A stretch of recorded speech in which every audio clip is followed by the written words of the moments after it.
There are mornings when the city sounds like 1,000 clocks striking at once. Motorbikes streaking past, puddles, elevators exhaling shoes, beating rhythm on the pavement, until a sudden hush opens inside your chest, and you wonder almost shyly, am I breathing? Am I still walking? Is this smile small as it is already a miracle? The Buddha taught that a single breath lived in mindfulness is enough to touch happiness, not because the world becomes quiet, but because for one honest moment, you remember you are here. And being here means the door to love, to forgiveness, to beginning again is still unlocked. I first understood this on a pale blue morning when the light slipped through the curtain like a letter slid under a door. The kettle murmured, steam lifted, then vanished.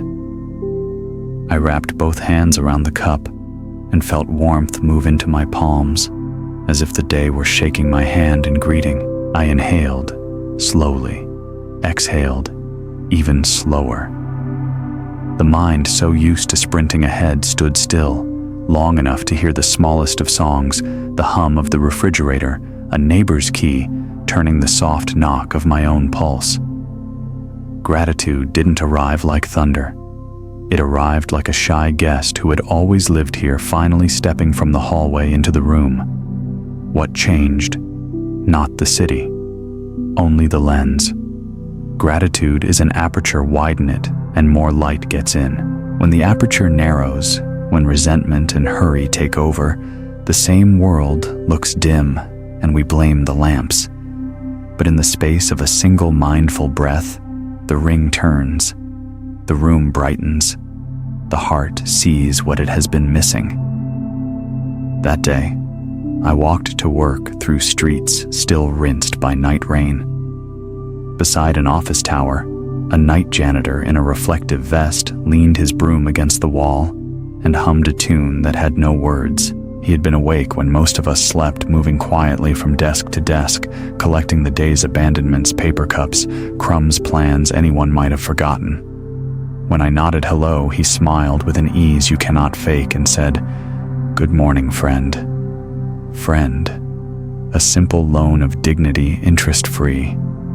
I thought how easy it is to mistake worth for salary, status for soul. Gratitude gently corrects our eyesight. It lets us perceive the sacred labor that keeps our world from collapsing into disorder. The hands that sweep the hands that mend the hands that carry. The Buddha spoke of interdependence. Nothing arises alone. Nothing survives alone. Hold a slice of bread, and you are holding fields. You have never walked rains. You never called the patience of soil, the patience of bakers before dawn, a driver steering through dark streets so that your breakfast could arrive. Even a pencil, its cedar, its graphite. The heat that baked its paint records a chorus of strangers who will never know your name. Non-self does not erase you. It enlarges you until the boundary of me becomes as porous as light. When gratitude ripens, you watch your own breath as if it were a traveler, arriving with gifts from faraway forests and oceans. This air is not mine, you realize, but it is for me, just for this moment. You bow without bowing. Impermanence writes its soft edits everywhere. The bus schedule changes. Your favorite cafe closes on Tuesdays. The mirror adds a silver thread to your hair. At first, these are inconveniences. Then, they become invitations. If everything passes, then every arrival is precious. If every morning has never existed before, then the first sip of water is not routine, it is ceremony. You touch the glass with both hands and feel the planet's patience tilt toward your lips. I once met an old cobbler who kept a narrow shop wedged between a hardware stall and a newsstand. The air smelled of leather and glue, time stitched into time. He turned a shoe in his hands, the way a monk holds a bowl. People come here when their souls are thin. he said, smiling at his own pun, and they leave, remembering they can walk a little farther. He lifted a spool of thread. This is gratitude, you see.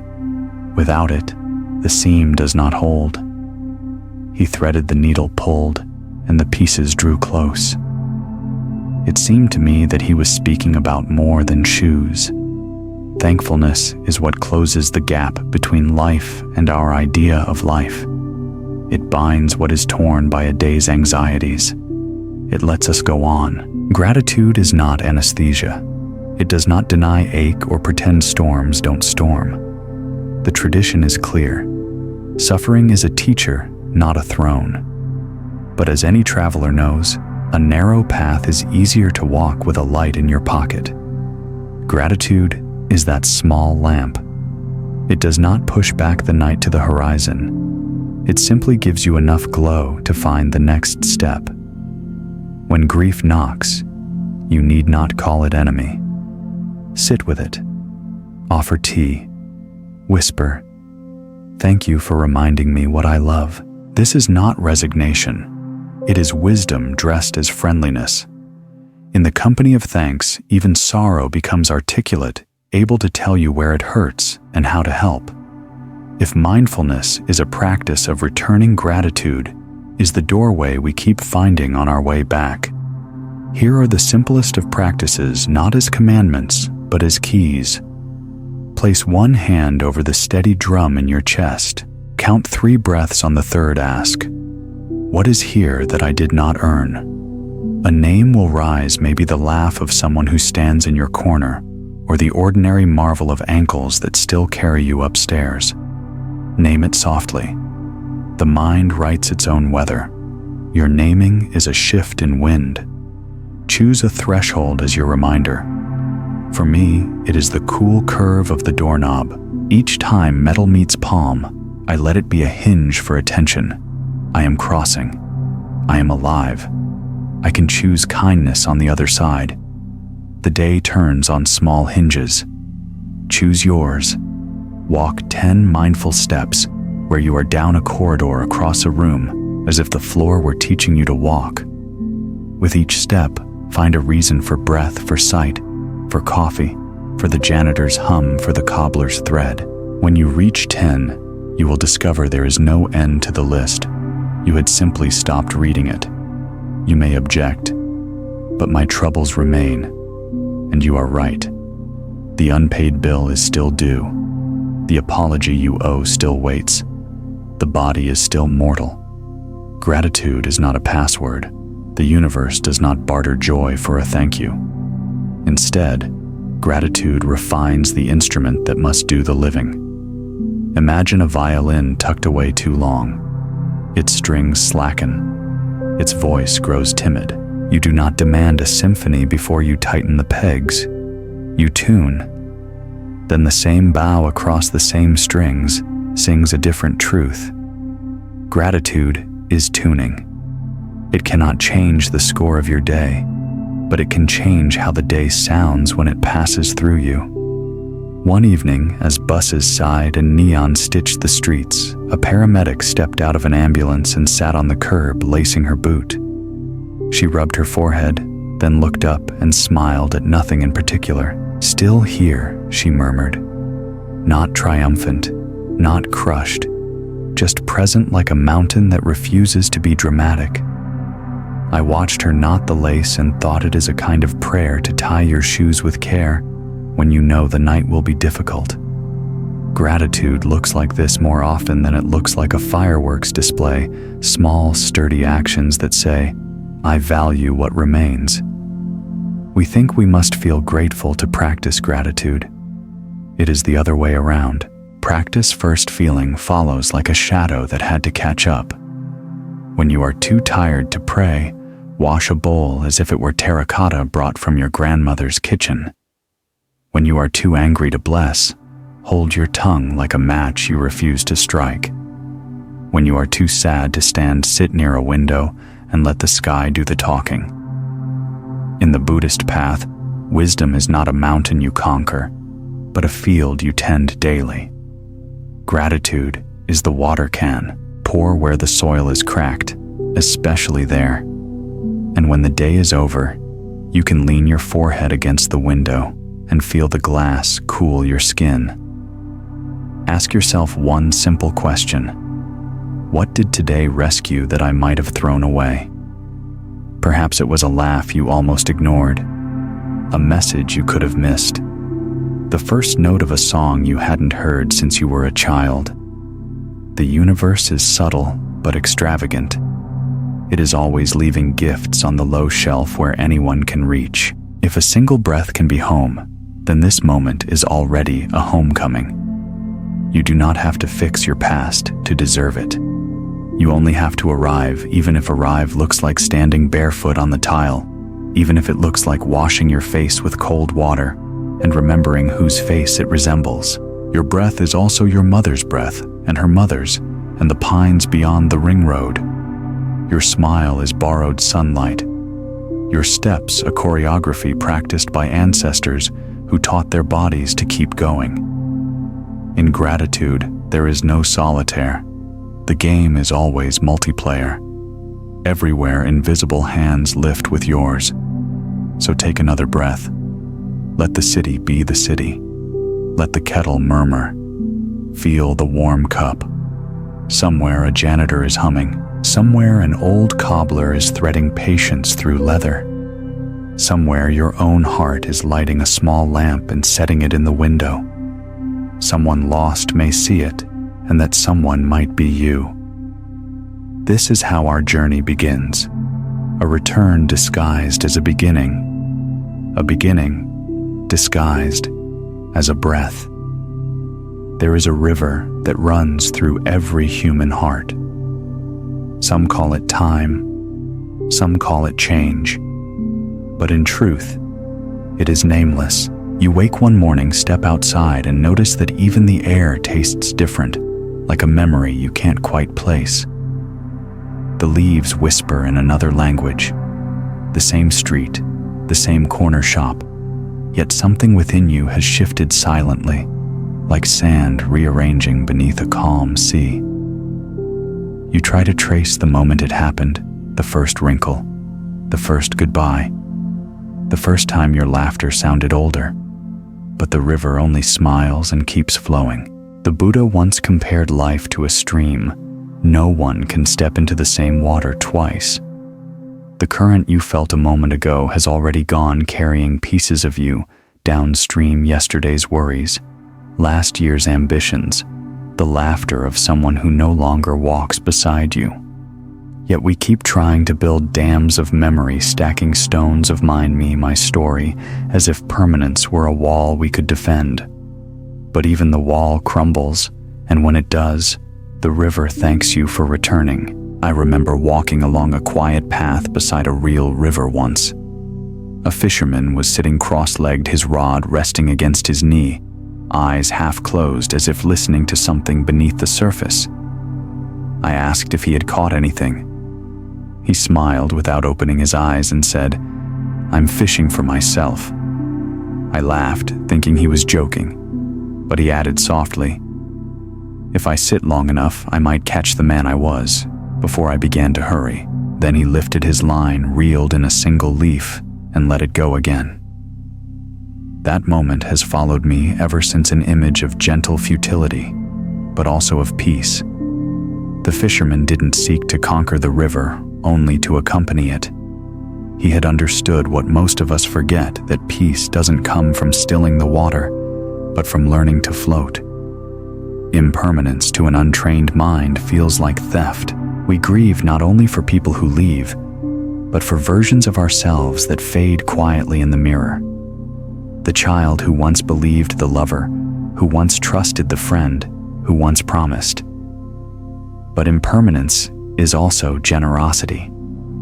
In disguise, it keeps nothing for itself. Every moment is given freely, never recycled, never repeated. If you truly see this, you begin to hold the world as a guest, not as a possession. You bow to each instant as it passes, whispering, "Thank you for visiting." There was a woman I met in a monastery garden, her hands busy pruning the dead branches of a rose bush. I asked if she was not afraid of cutting too much. She answered, "The rose is teaching me impermanence. It lets go of what no longer blooms so that new petals can come." Then she looked up, eyes bright. "I used to mourn every falling petal. Now I bow." Her words fell like petals themselves, soft, final, beautiful. We too are gardens in constant pruning. Each breath trims away a little of who we were. The ego resists clutching at withered blossoms, but life insists, let it fall, or you will not flower again. And when the cut feels too deep, when loss seems unbearable, remember this: the gardener and the rose are not two. The hand that cuts is also the life that continues. A monk once told me a parable. Two travelers reached a river. One built a raft and crossed safely. When he arrived on the far bank, he lifted the raft onto his shoulders and began to walk away with it. The monk smiled. That is how we carry the past. We forget that the raft's purpose was to let us cross. Once you reach the shore, you must put it down. The teaching struck me with gentle precision. How many old rafts have I been carrying mistakes, titles, loves that ended the idea of who I should have been? No wonder the journey feels heavy. Every regret is an oar that digs backward into the current. But the river never flows in reverse. One evening, sitting by my window, I watched the rain trace silver paths down the glass. A memory surfaced, someone I had lost years ago. For a moment, the ache returned sharp as the day it began. Then just as suddenly, it softened. I realized the grief itself had changed shape. It no longer demanded explanation, only acknowledgement. It had become like the river's whisper, present, moving, kind. That night, for the first time, I thanked the impermanence that had once frightened me. It had not erased love. It had refined it into compassion. When you understand impermanence, gratitude deepens. You stop waiting for special occasions to celebrate the sacred. You realize the sacred is happening constantly, in the steam rising from your tea, in the slow decay of autumn leaves, in the breath that leaves your body and never returns. The mind trained in impermanence sees miracles not as exceptions, but as the default state of being. In the sutras, the Buddha compared human life to a dewdrop on a blade of grass. It shines brilliantly under the morning sun, then evaporates before noon. Some read that as tragedy. But think, what if the dew is not destroyed, only transformed into cloud, into rain, into river again? If you look deeply enough, nothing is ever truly lost, only rearranged. The same water that leaves the grass returns as the tears of a newborn child. The universe recycles compassion endlessly. To live with that awareness is to live lightly. It doesn't mean detachment from feeling. It means intimacy with truth. You stop begging the river to stand still. You cup it in your hands, drink, and smile at the wetness that escapes between your fingers. Ah, so this is life. You do not curse the fleetingness. You marvel that you were allowed to taste it at all. Sometimes people ask, if everything passes, what remains? The Buddha's answer was silence, but within that silence, something glows. It is awareness itself, the witness that observes the passing clouds without claiming them. The self that watches thoughts come and go is like the sky, vast, untouchable, compassionate. The river flows through it, but it is not the river. To remember this is to be free. And yet, we are human. We will forget. We will cling. We will love too tightly and suffer when the tide turns. But perhaps that too is sacred. The very act of breaking teaches the heart its shape. Without waves, the river would have no song. Without loss, the soul would never learn tenderness. So tonight, if your heart feels heavy with what has gone, walk outside. Find a river, or if none is near, listen to the one inside your chest. Sit by it in silence. Watch how it keeps moving, unbothered by your questions. Drop a leaf into it, maybe a name, a dream, a regret. Watch it drift away until it becomes part of the distance. Then breathe. The river remembers nothing, and yet it carries everything. Tomorrow, when you wake, the world will already have changed. So will you. That is not a threat. It is a promise of renewal. The river that forgets is also the river that forgives. And if you can whisper thank you to what has passed, you have already stepped into the next shore. There is a silence that follows every ending, a pause so delicate you can almost hear the echo of what used to be. Most people rush to fill that silence with noise, with plans, with the next distraction. But if you linger there, if you dare to listen, you may hear something softer than sorrow, the faint breath of release. Letting go is not the same as giving up. It is the soul's quiet agreement with the truth that nothing you hold can stay the same forever. When the Buddha was asked what he had gained through meditation, he replied, "Nothing." But when asked what he had lost, he smiled and said, "Anger, anxiety, fear of death. To lose what burdens you is the most profound gain. Yet the heart resists. We call it mine, even when it hurts. We cling to broken dreams like children clutching shattered toys, afraid that emptiness means we will have nothing left to love. But emptiness, in the language of the awakened, is not absence. It is spaciousness. It is the infinite room where new life can enter. A story unfolds in my memory of a sculptor who worked on a block of marble for months. Each day he chipped away with careful patience. Passers-by asked him what he was creating. He said, "You'll see when I remove everything that isn't the statue." When the work was finished, they marveled at the beauty of the figure that emerged radiant in stillness. But the sculptor only smiled and said, "She was there all along. I just cleared the excess." Letting go works the same way. Life is the sculptor's chisel, striking, shaping, sometimes painfully. We are the marble that dreams of permanence, unaware that every loss is a stroke revealing who we truly are. When love leaves, when certainty dissolves, when our plans shatter into fragments, perhaps it is not cruelty, it is the hand of awakening, saying this too is being carved away. The pain of letting go is the friction between illusion and truth. The illusion whispers, "I can keep this forever." The truth responds, "You never owned it. You only experienced it." Ownership is the great misunderstanding of humankind. We do not own people, moments, or even bodies, we borrow them. We are travelers moving through a vast guest house of experiences, invited to enjoy, to learn, and to leave the room tidy when we go. Once during a meditation retreat, an old monk spoke about the art of release. He held up a glass of water and asked, "How heavy is this glass?" The students guessed 100 grams, 200 grams. The monk smiled. "The weight doesn't matter. What matters is how long you hold it. If I hold it for a minute, it's fine. If I hold it for an hour, my arm will ache.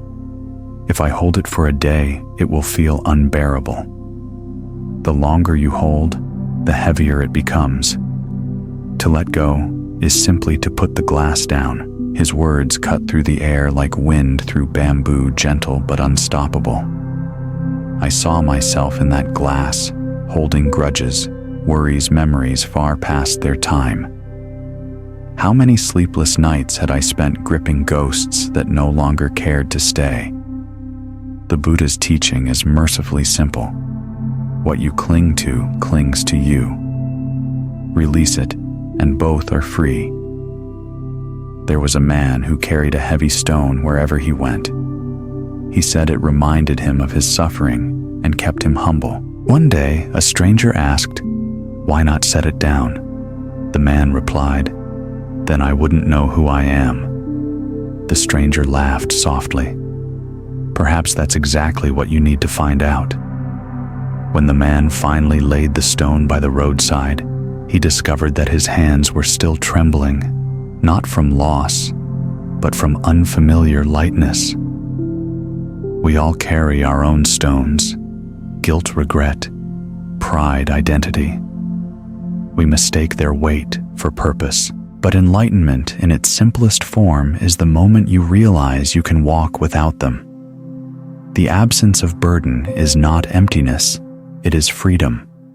In Buddhist philosophy, everything is like a cloud constantly forming, transforming, dissolving.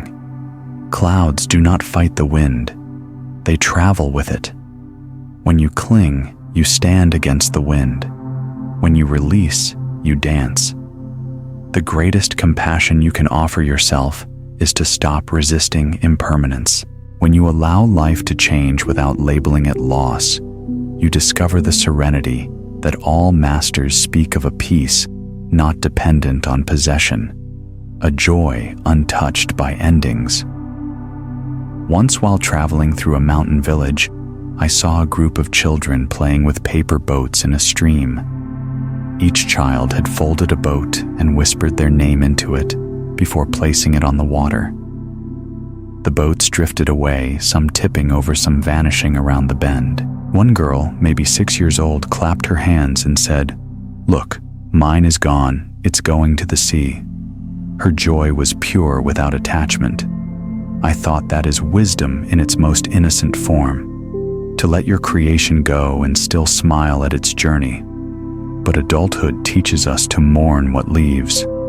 We call it maturity, yet it often disguises fear. The wise know that every letting go is a rehearsal for the ultimate release, the surrender of the self.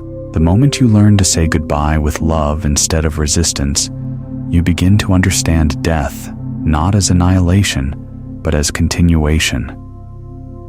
The heart that lets go does not grow empty. It becomes vast enough to hold everything. Like the sky, it allows clouds to pass without complaint. Like the ocean, it welcomes waves and lets them return to stillness. Letting go is not detachment from life. It is intimacy with its flow. There was once a dancer who, after a long career, could no longer move as she once did. Her joints ached, her breath shortened, her rhythm faltered. One day, she stood on an empty stage and bowed not to an audience, but to the space itself. "Thank you," she whispered, "for letting me dance." Then she stepped off the stage, smiling through tears. I think of her often when I face the endings in my own life. The bow is not sorrow, it is grace. To practice letting go, you can begin small. When a thought arises, watch it drift away like a feather instead of chasing it. When someone hurts you, imagine their words as smoke, seen but intangible.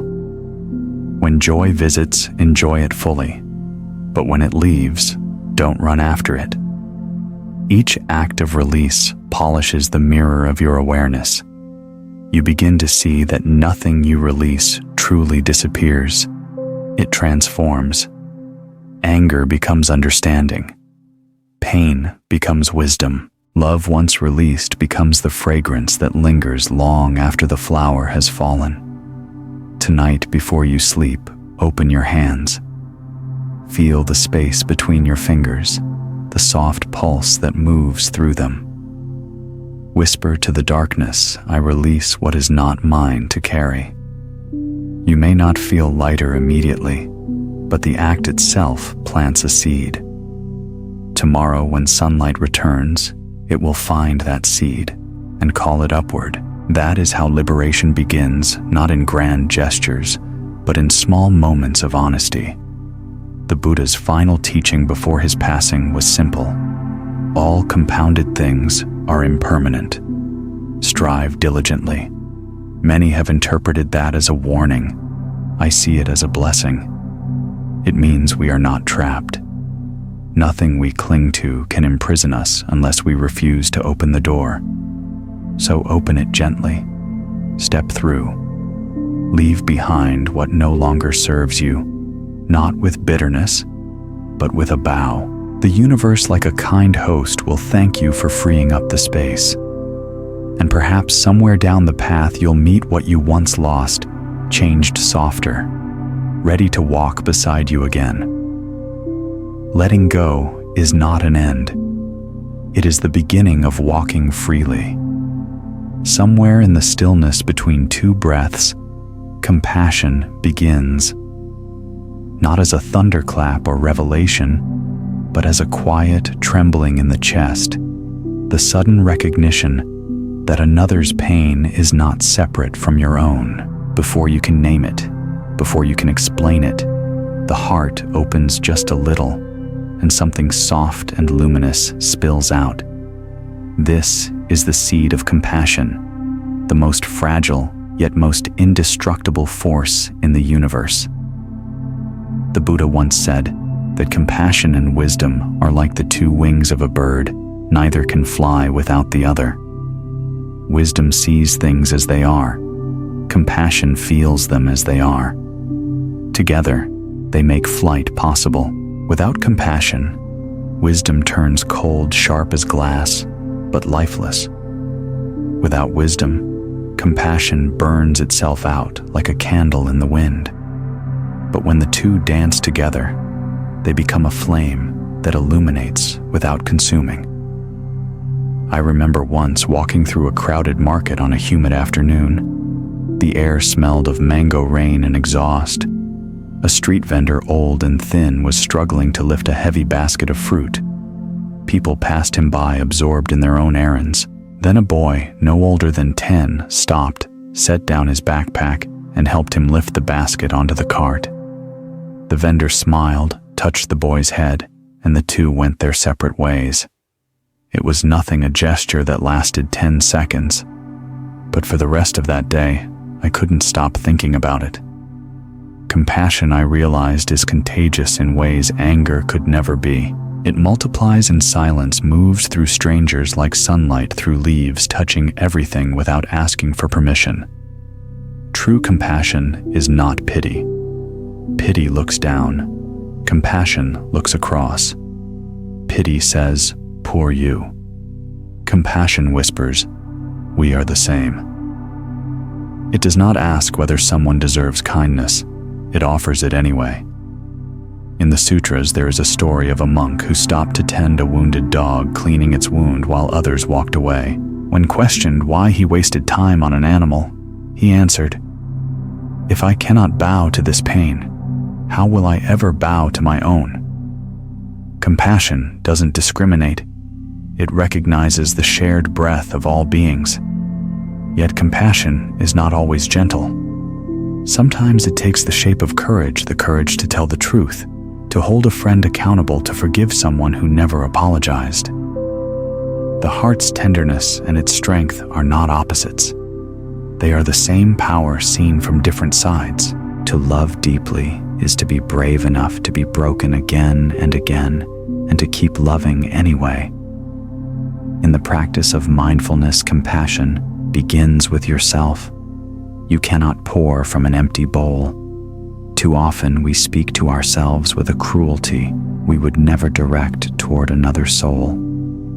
We replay old mistakes, call ourselves names in the dark, and wonder why peace won't stay.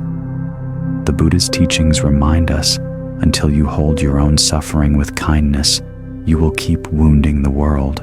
There was a woman who came to a monastery seeking relief from grief.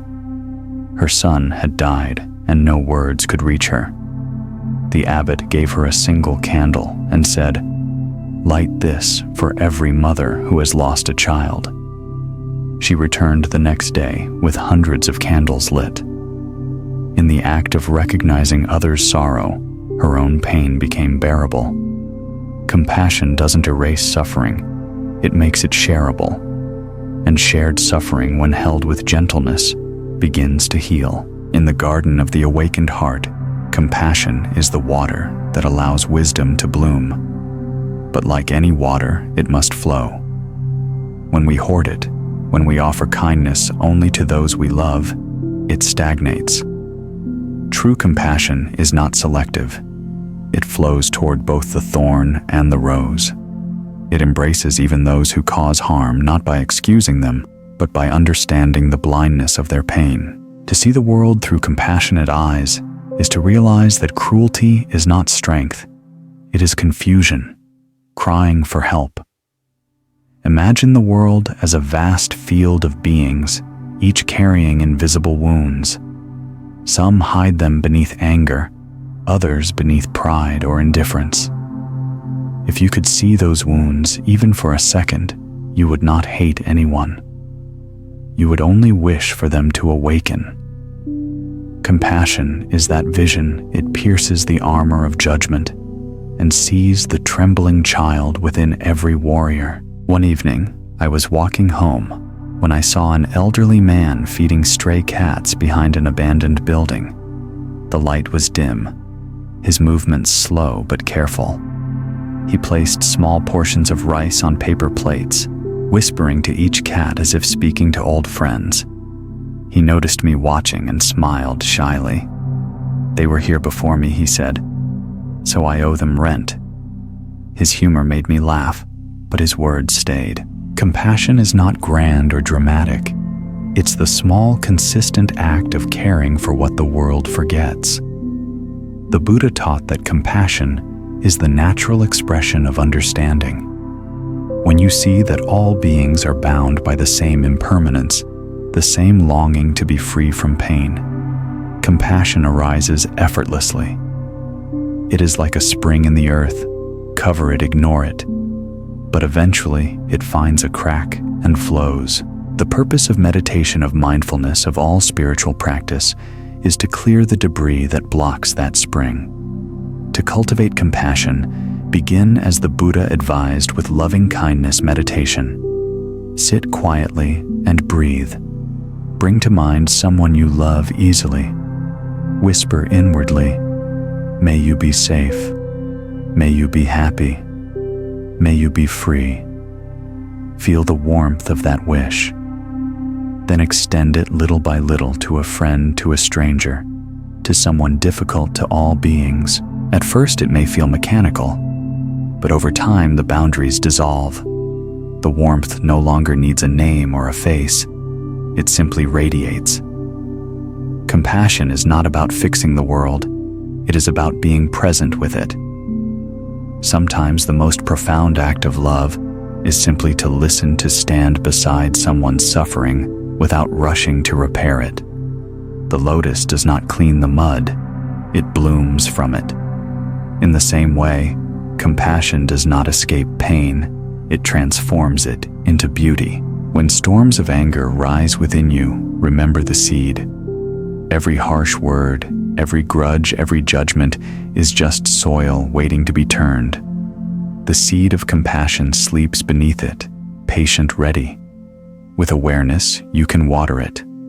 With forgiveness, it grows. And when it blooms, its fragrance touches everything around you, even those who never offered you kindness in return. In this life, you will meet both cruelty and grace. But only compassion can turn one into the other.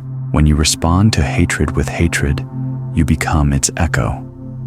When you meet it with compassion, you become its silence, the silence that ends the chain. The world doesn't need more opinions. It needs more hearts willing to remain open, even when they ache. Each time you choose to understand instead of condemn, to bless instead of blame, you become part of the unseen work of healing. Tonight, before sleep, think of one person who caused you pain. Picture them as a child, scared, confused, reaching for comfort in clumsy ways. Whisper, "May you find peace." You may never see them again, but your heart will hear the echo of your own words. That echo is freedom. That echo is the sound of awakening. The seed of compassion is already within you. All it asks is light water and the courage to keep blooming. If you sit by a still lake long enough, you will see the sky reflected perfectly upon its surface, every passing cloud, every drifting leaf, even the flight of a bird. But the moment you throw a single stone, the reflection shatters. The lake doesn't lose the sky. It simply loses its stillness. Our minds are no different. The Buddha once said that all suffering arises not from the world itself, but from the ripples within our own perception. The lake has always been clear. It is our restlessness that makes it appear muddy. We spend our lives chasing after peace as if it were something to be found, a destination, waiting beyond the next success, the next love, the next apology. Yet peace is not discovered. It is remembered. Beneath the layers of fear, desire, and noise, the mind is naturally luminous, calm, aware. The task of spiritual practice is not to create stillness, but to remove what disturbs it. I once met a painter who had given up his art after years of chasing perfection. He told me, every time I tried to paint beauty, I ruined it with effort.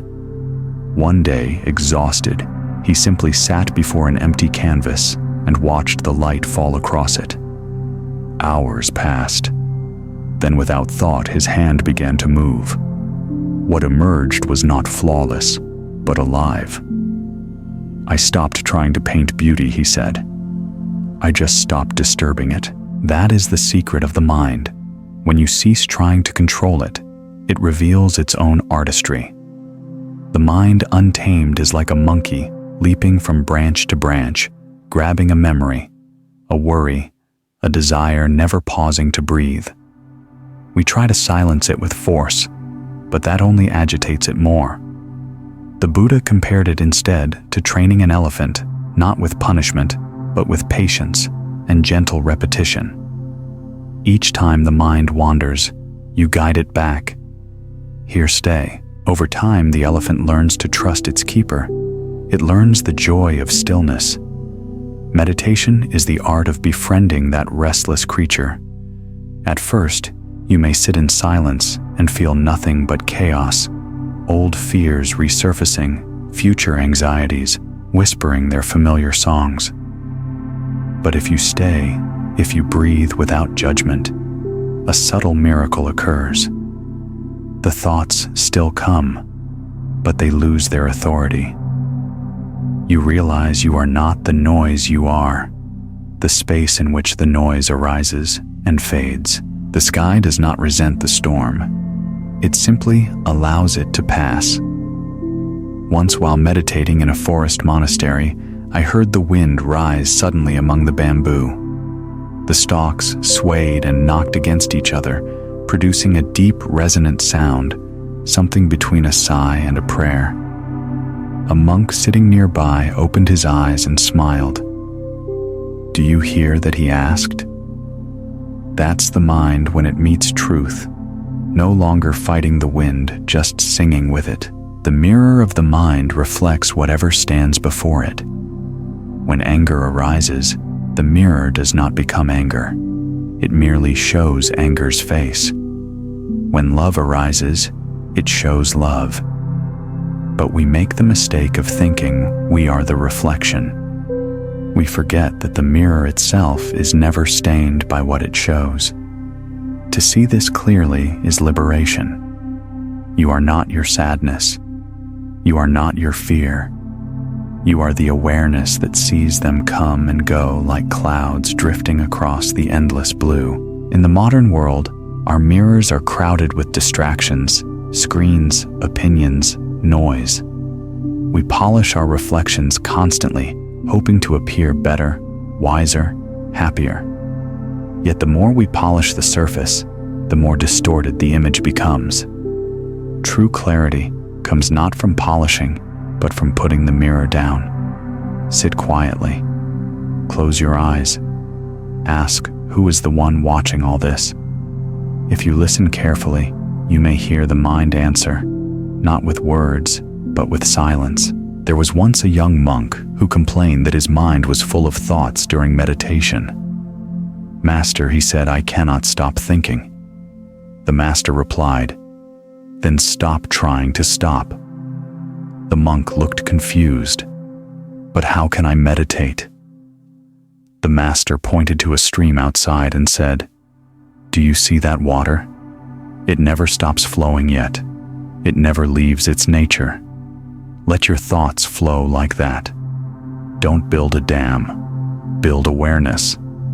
It is a gentle truth. What you resist persists. When you fight your thoughts, you feed them. When you watch them with compassion, they tire of performing. The mind only craves attention.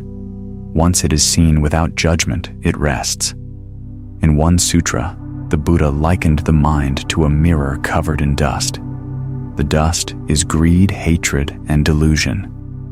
The work of practice is to wipe it clean moment by moment through mindfulness and compassion. But beware of polishing too hard. Attachment to purity is just another form of dust. When you no longer seek to be pure, the mirror is already clean. I remember a stormy night when thunder shook the temple walls. The monks continued their meditation as lightning flashed through the windows. Later, I asked the abbot how he could remain so calm. He smiled. Because the storm was never outside. It was inside. Once you know that you can let both storms pass. To live with an undisturbed mind is not to escape chaos, but to witness it without drowning. Life will always throw stones into your lake loss failure change. You cannot control the stones, but you can learn to let the ripples settle. Patience is the secret rhythm of peace. Each breath is a chance for the lake to remember its reflection. When you begin to see clearly, compassion naturally arises. You no longer judge people for their ripples because you recognize your own. The angry person is just a stormy lake. The anxious person, a trembling mirror. When you look with that understanding, judgment melts and love steps in silently. There is a simple exercise for this when someone hurts you. Pause before reacting. Breathe once, twice, 3 times. Imagine their face reflected in a lake. Ask yourself, what storm is passing through them right now? You may not know the answer, but the question itself softens your heart. That softness is wisdom in disguise. The mind is vast beyond measure, and yet most people live within the smallest corner of it, crowded by fears, memories, expectations. Meditation opens windows. Through them, you begin to glimpse the endlessness that has always been your true home. It is not a place of escape, but of return, a remembering that beneath the clouds, the sky has never been anything but blue. When you wake tomorrow, before you reach for your phone or your worries, pause. Look into the invisible mirror of your mind. Ask, what reflection am I creating today? Then let your first thought be kindness. It will ripple outward gently, endlessly returning to you as peace. And if the day brings chaos, as days often do not despair. The mirror is not broken. It is only shaking. Wait. Breathe. Let the lake settle. In its stillness, the sky will return. In that reflection, you will remember who you truly are, neither the waves nor the clouds, but the boundless awareness that holds them all. There is a kind of silence that is heavier than sound. Not the silence of absence, but of presence, like the quiet before dawn, when the world inhales and holds its breath. In that stillness, everything feels alive. The leaves do not move, yet you can hear their waiting. The earth does not speak, yet it hums softly, as if remembering something sacred. The Buddha taught that true wisdom is not found in words, but in the space between them, in the silence that listens, not the voice that explains. We live in an age where noise is worshipped. Conversations fill every pause, music floods every room, thoughts race without rest. We fear silence because it reveals us. It strips away the masks of busyness, success, and opinion until only the raw, breathing truth remains. But silence is not emptiness. It is the language of awakening, the canvas upon which all things appear. Once in a remote monastery, I spent several days in complete silence. At first, it felt unbearable. My mind screamed to be heard reciting old stories, inventing new worries, replaying conversations I wished I had won. But as the hours stretched into days, something extraordinary happened. The thoughts did not disappear, but they began to lose their importance. They became like birds flying across a vast sky, visible yet irrelevant to the sky's expanse. Beneath the chatter, I heard another voice, not loud, but steady and kind. It said, "This is you. You've always been here." Silence is not the absence of sound. It is the absence of reaction. It does not mean retreating from the world, but meeting it without noise inside.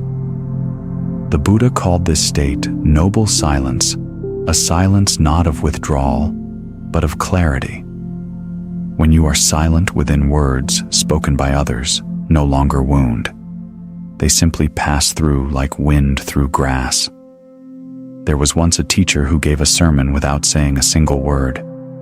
He simply held up a flower. The students murmured in confusion, except for one monk who smiled. The teacher nodded. "This," he said, "is the transmission beyond words." That smile became the foundation of Zen, a tradition that teaches through silence what words can never hold. Silence, when embraced, becomes a mirror that reflects everything clearly. But when resisted, it feels like confinement. Most people cannot sit in silence because they are afraid of meeting themselves. The mind unoccupied reveals its hidden chambers, its loneliness, its fears, its longing for validation. Yet to see those things without fleeing is the first step toward freedom. The monsters of the mind shrink under the light of quiet awareness. In one of the old sutras, the Buddha compared the untrained mind to a jar of muddy water. If shaken, it remains cloudy. If left undisturbed, the mud sinks and the water clears. Silence is that stillness. It allows what is unsettled to settle, what is hidden to surface, what is heavy to dissolve. It does not solve problems, it reveals their nature. And often, that revelation is the solution itself. I recall sitting beside an old monk one evening, watching fireflies dance in the dark. He turned to me and said, "Listen." I listened, but all I heard was the hum of insects and the distant wind. "What am I listening for?" I asked. He smiled. "For what you cannot hear." His words puzzled me for years, until I understood he was teaching me to listen, not with my ears, but with my being. To hear the silence beneath sound, the pulse of the universe breathing through all things. Silence is not empty. It is full of understanding. In its depth, even grief changes shape. When you lose someone, there is a silence that follows an ache that cannot be filled by words or comfort. Yet within that silence, if you sit long enough, you begin to feel their presence again, not as a memory, but as a vibration woven into everything around you. The wind against your face, the flicker of light on the wall, the rhythm of your heartbeat. Death does not erase, it transforms. Silence is the bridge between this world and that unseen continuity. A poet once wrote, "Speech is silver, silence is gold." But in the Buddha's way, silence is not higher than speech, it is what gives speech meaning. Words born of silence carry the fragrance of truth. Words born of noise are hollow shells. That is why the Buddha spoke sparingly, and when he did, each word landed like rain on thirsty soil. To cultivate silence in a noisy world is an act of rebellion and of love. You can begin small. Each morning before the world wakes, sit for 3 breaths without movement. Feel the hum beneath the quiet, the soft electricity of life itself. At first, your mind will protest. It will shout its lists, its opinions, its guilt. Smile gently at the noise. Let it speak until it grows tired. Then listen again, not for something, but to everything. There was a musician who once said, "Music is the space between the notes." In the same way, life is the space between our stories. Without silence, even joy becomes chaos. But within silence, everything finds rhythm, the pulse of the universe aligning with your own. Sometimes silence arrives as a gift. Other times, it is forced upon you through heartbreak, separation, or loss. When someone leaves your life, what remains is silence. But even that silence has something to teach. It says, listen deeper.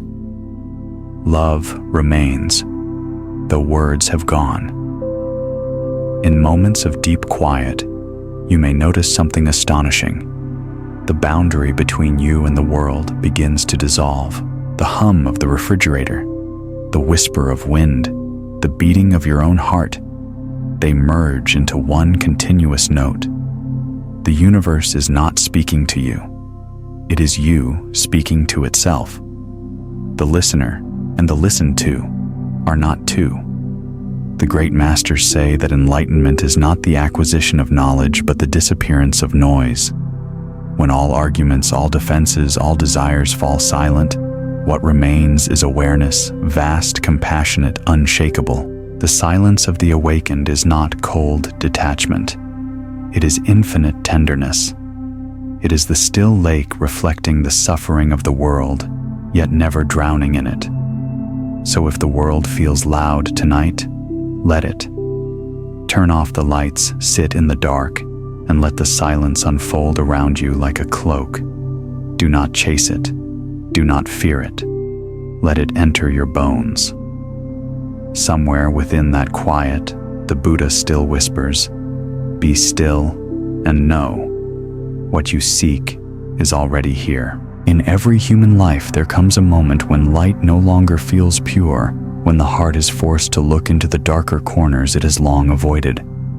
It is there, amid the quiet tangle of fear, jealousy, grief, and shame, that the true path of awakening begins. The Buddha never promised a life free of shadows.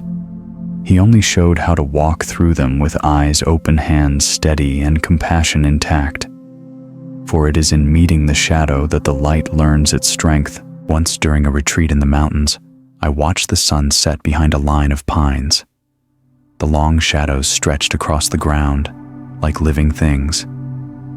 I realized then that light itself cannot exist without darkness to measure it.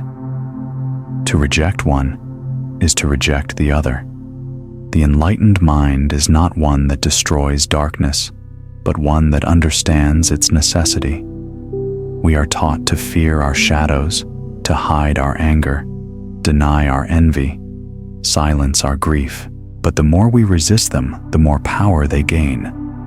In Buddhist teachings, this resistance is called aversion, one of the 3 poisons of the mind. The others are craving and ignorance. Aversion says, "This should not be." Craving says, "That should be mine." Ignorance whispers, "I am separate." Together, they weave the illusion of suffering. To awaken is not to banish them, but to see them clearly, like clouds passing through the boundless sky of awareness. A monk once told me, "The shadow is not your enemy. It is your teacher wearing dark robes." Those words lingered for years before I understood them. Every time anger rose within me, I felt ashamed. Every time sadness returned, I thought I had failed. But eventually, I began to bow to them instead of fighting. I would breathe and ask softly, "What are you trying to show me?" And slowly, the shadow began to speak, not with words, but with understanding. Anger, when listened to deeply, often reveals where love has been wounded. Fear shows where trust has not yet rooted. Envy exposes where joy is mistaken for scarcity. Every shadow is a messenger pointing back to the forgotten light.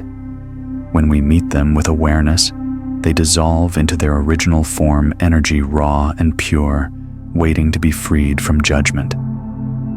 There was a story told by a Zen master about a traveler who entered a cave at dusk. Inside, he saw a fierce dragon and fled in terror. But the next morning, when the sun rose, he returned and found only a pile of stones. This said, the master is the mind. In darkness, imagination creates monsters. In light, we see what was always there. Our inner dragons thrive in the absence of awareness.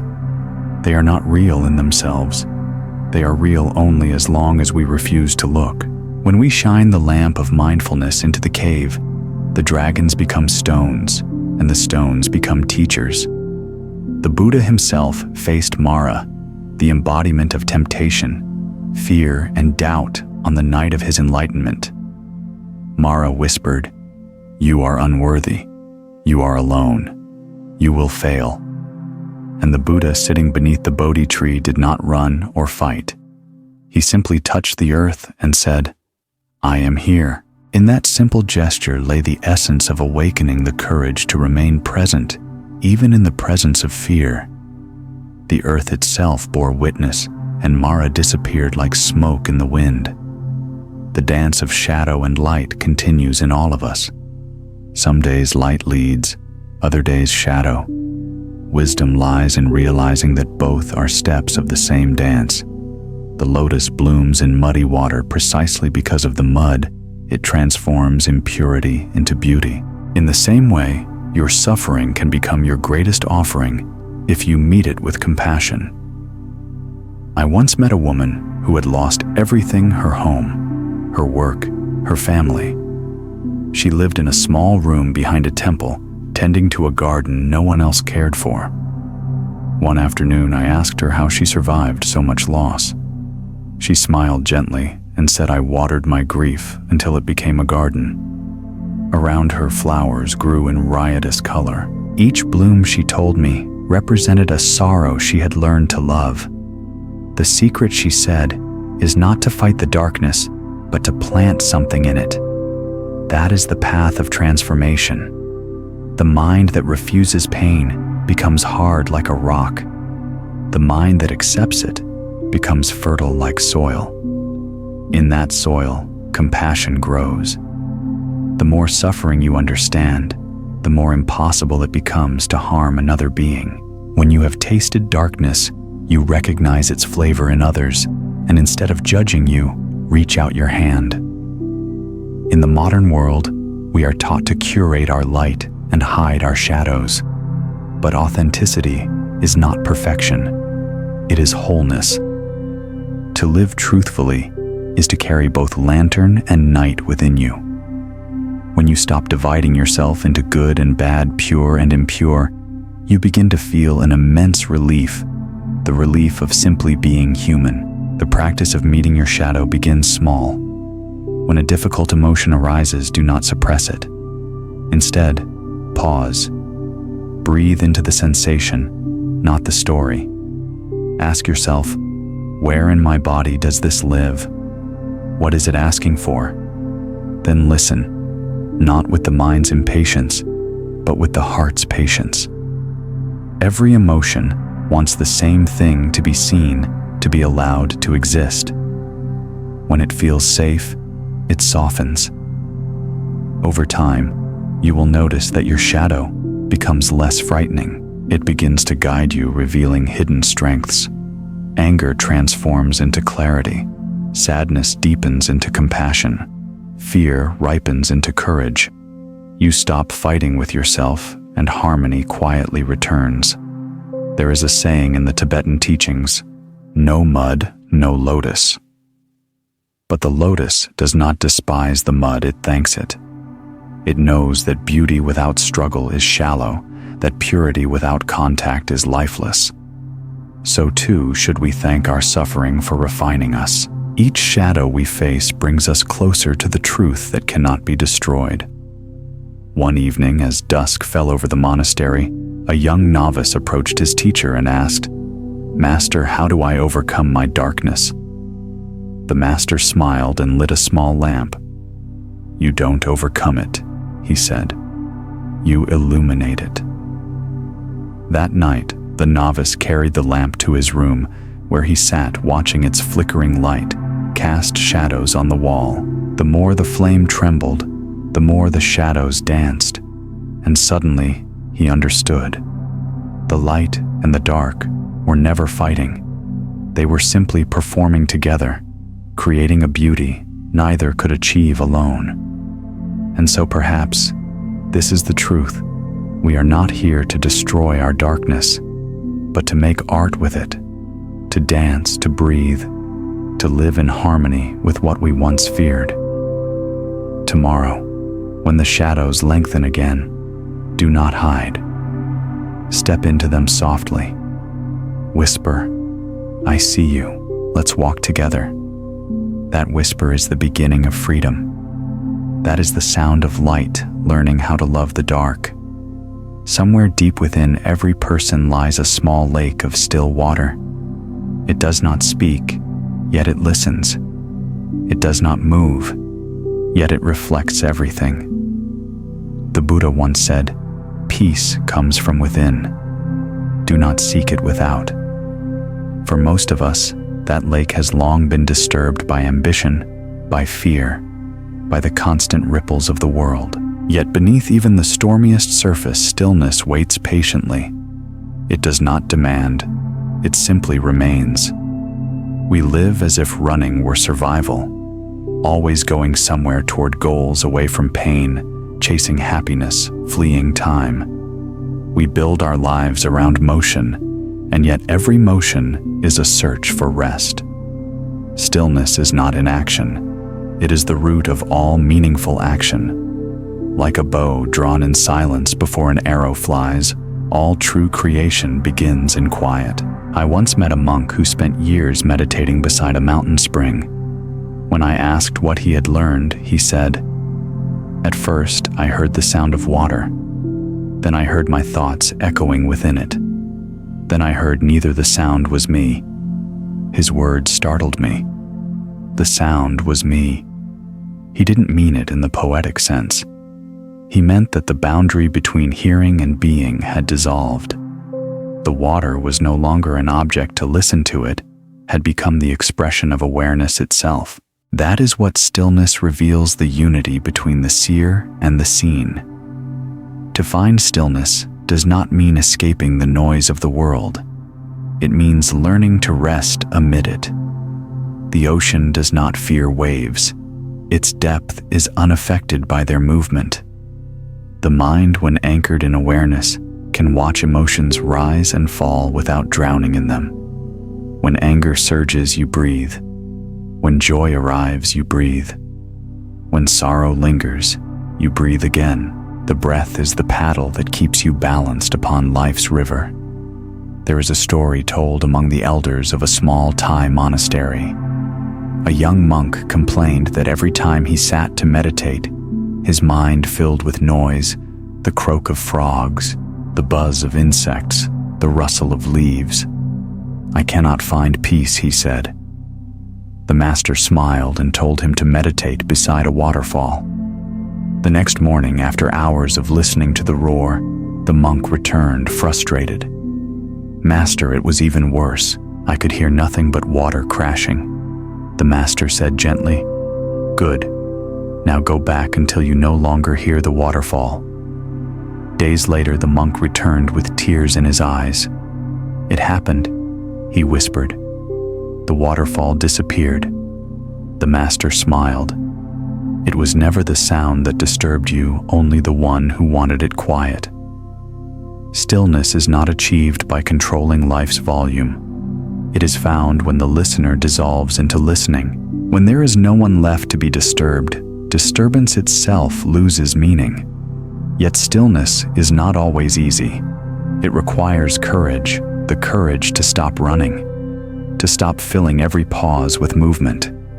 In stillness, you meet the truths you've been too busy to face: your loneliness, your longing, your impermanence. But these are not punishments. They are invitations. Each time you sit with what is uncomfortable, the water clears a little more. Slowly, reflection replaces reaction. The world teaches us to equate stillness with laziness, as if rest were betrayal. But even the earth rests. The seasons know how to pause. Winter teaches trees the art of patience. Stillness is nature's intelligence. It is the breath between heartbeats, the space between waves, the silence between thoughts. Without it, nothing could renew. I once stayed in a forest hermitage where silence was the only rule. The days passed without speech, and I began to notice subtleties I had never seen: the slow unfurling of a fern, the faint hum of wind before it touched my face, the moment light turned golden before dusk. I realized then that the world doesn't rush. Only the human mind does. The forest was not still because nothing happened. It was still because everything happened in rhythm. Stillness is not stagnation. It is alignment. The Buddha described the mind in deep meditation as clear water reflecting the moon. The moon does not need to enter the lake. The lake only needs to be still. The same is true of truth. It is always present. It only appears when we stop stirring the surface with thought. There was a hermit who once said, "When I stopped chasing enlightenment, it arrived and sat beside me like an old friend." This is the paradox of stillness. It cannot be sought. It can only be remembered. The harder you chase it, the further it slips away. But when you sit quietly and stop chasing, it reveals itself, like the moon emerging from behind a drifting cloud. In moments of true stillness, you may feel as if you have fallen into eternity. Time slows, boundaries blur, and even breath feels infinite. This is not escape, it is homecoming. The noise of life will return, but now you will hear it differently. You will know that sound arises from silence, and silence supports all sound. Both belong. Stillness teaches humility. It shows that the universe does not revolve around our plans or opinions. It moves with a rhythm older than thought. When you align with that rhythm, even suffering softens. You begin to see that nothing is truly out of place. Not the storm, not the still water, not even the trembling of your own reflection. To cultivate stillness, you need no temple, no mountain, no retreat. You only need a moment of willingness. Each morning before you step into the noise of the world, pause. Feel your breath settle into your belly.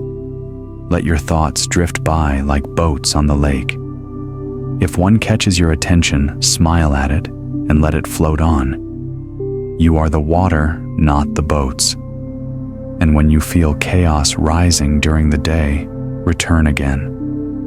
One breath, one pause, one moment of remembering. The lake is still there beneath the waves waiting. Eventually, stillness begins to travel with you. You carry it into conversations, into traffic, into sorrow. You no longer wait for quiet, you bring it. Others will feel it too, though they may not know why. Your calm becomes a mirror in which their own peace remembers itself. When night comes and the mind is weary, go outside if you can. Look up at the stars. Notice how silently they shine. Their stillness is not emptiness, it is offering. Light traveling millions of years only to meet your eyes in this one fragile moment. That is the universe reminding you, peace is not something to achieve. It is something to join. So tonight, let the water settle. Let the thoughts rest. Sit beside the still lake within you and listen. Somewhere beneath the surface, eternity is breathing your name. There comes a time when the heart, having walked through silence and shadow, must face another teacher, the fire. Fire is transformation incarnate. It devours, but it also gives warmth.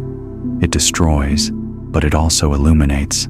The Buddha compared spiritual awakening to the fire of understanding. Once it burns, it consumes ignorance completely, leaving only clarity behind. Yet to reach that clarity, one must allow the fire to burn through illusion, and that for most is frightening. When people hear of inner fire, they often think of passion or anger. But the sacred fire is different. It is the heat of awareness itself. It burns not with rage, but with truth. It is the light that reveals the hidden corners of the mind, the warmth that melts the frozen layers of fear. You cannot awaken without this burning, because transformation is never comfortable. The ego must pass through flame to become pure gold. I once met a potter who spent his life shaping clay. His hands were always dusted with earth, his eyes calm as river stones. I asked him how he knew when a pot was finished. He smiled and pointed to the kiln. When it had survived the fire, he placed his hand on the warm clay beside him and said, "Fire doesn't destroy, it perfects. It strengthens what is true and cracks what is weak. That is its mercy. So it is with us. Every heartbreak, every failure, every loss is a kind of kiln. It tests the vessel of our spirit. Some crack under heat because they were made only for display, never for use. But those who allow themselves to be shaped, remolded, humbled, they emerge stronger, more beautiful, more useful to the world." The fire of transformation does not arrive gently. Sometimes it takes the form of a loss that leaves you hollow, a betrayal that burns through trust, a disappointment that scorches your pride. You feel reduced to ashes, and yet within those ashes glows something small but indestructible, a spark that refuses to die. That spark is awareness. It cannot be burned because it is the fire itself. The Buddha's first teaching after enlightenment was known as the fire sermon. He said, "All is burning, the eyes are burning, the ears are burning, the mind is burning with the fire of desire, aversion, and delusion." Yet his tone was not despairing, it was awakening. To see that everything burns is to realize that clinging only feeds the flames. When you stop feeding them, what remains is the steady warmth of peace. There was once a young man who came to a hermit exhausted from heartbreak.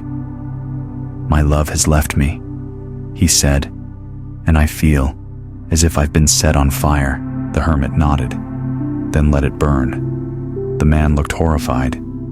"But it hurts." The hermit smiled gently. "Yes, let the fire do its work. It will burn only what is not truly you." Years later, the man returned calmer, lighter, and bowed deeply. "You were right," he said. "The fire gave back what the pain had taken clarity. Pain, when seen through the eyes of awareness, is purification. When you meet it without resistance, it transforms into wisdom. But when you fight it, it turns to suffering. The difference lies in how you hold the flame. If you clutch it, it burns your hands. If you hold it lightly, it lights your way. There is a story of an ancient temple that caught fire in the middle of the night. The monks fled weeping as the flames devoured centuries of art and scripture. When dawn came, only ashes remained. Yet the abbot stood smiling before the ruins. "Look," he said, "how beautiful it is. Now the sky can finally see the ground."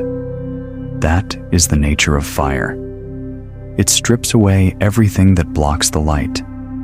Sometimes life itself becomes that temple. You watch the things you built Relationships, careers, identities burn down, and you wonder if anything will remain. But one day, amid the smoke, you notice a strange peace. You are still here. You are breathing. The sky can finally see you. What burned was never truly you. What remains is what has always been indestructible. To live with awareness is to live with fire in your heart, not the fire of restlessness, but of clarity. It makes you alive in every moment. When you eat, you taste deeply. When you listen, you hear fully. When you love without defense. This is the warmth of presence.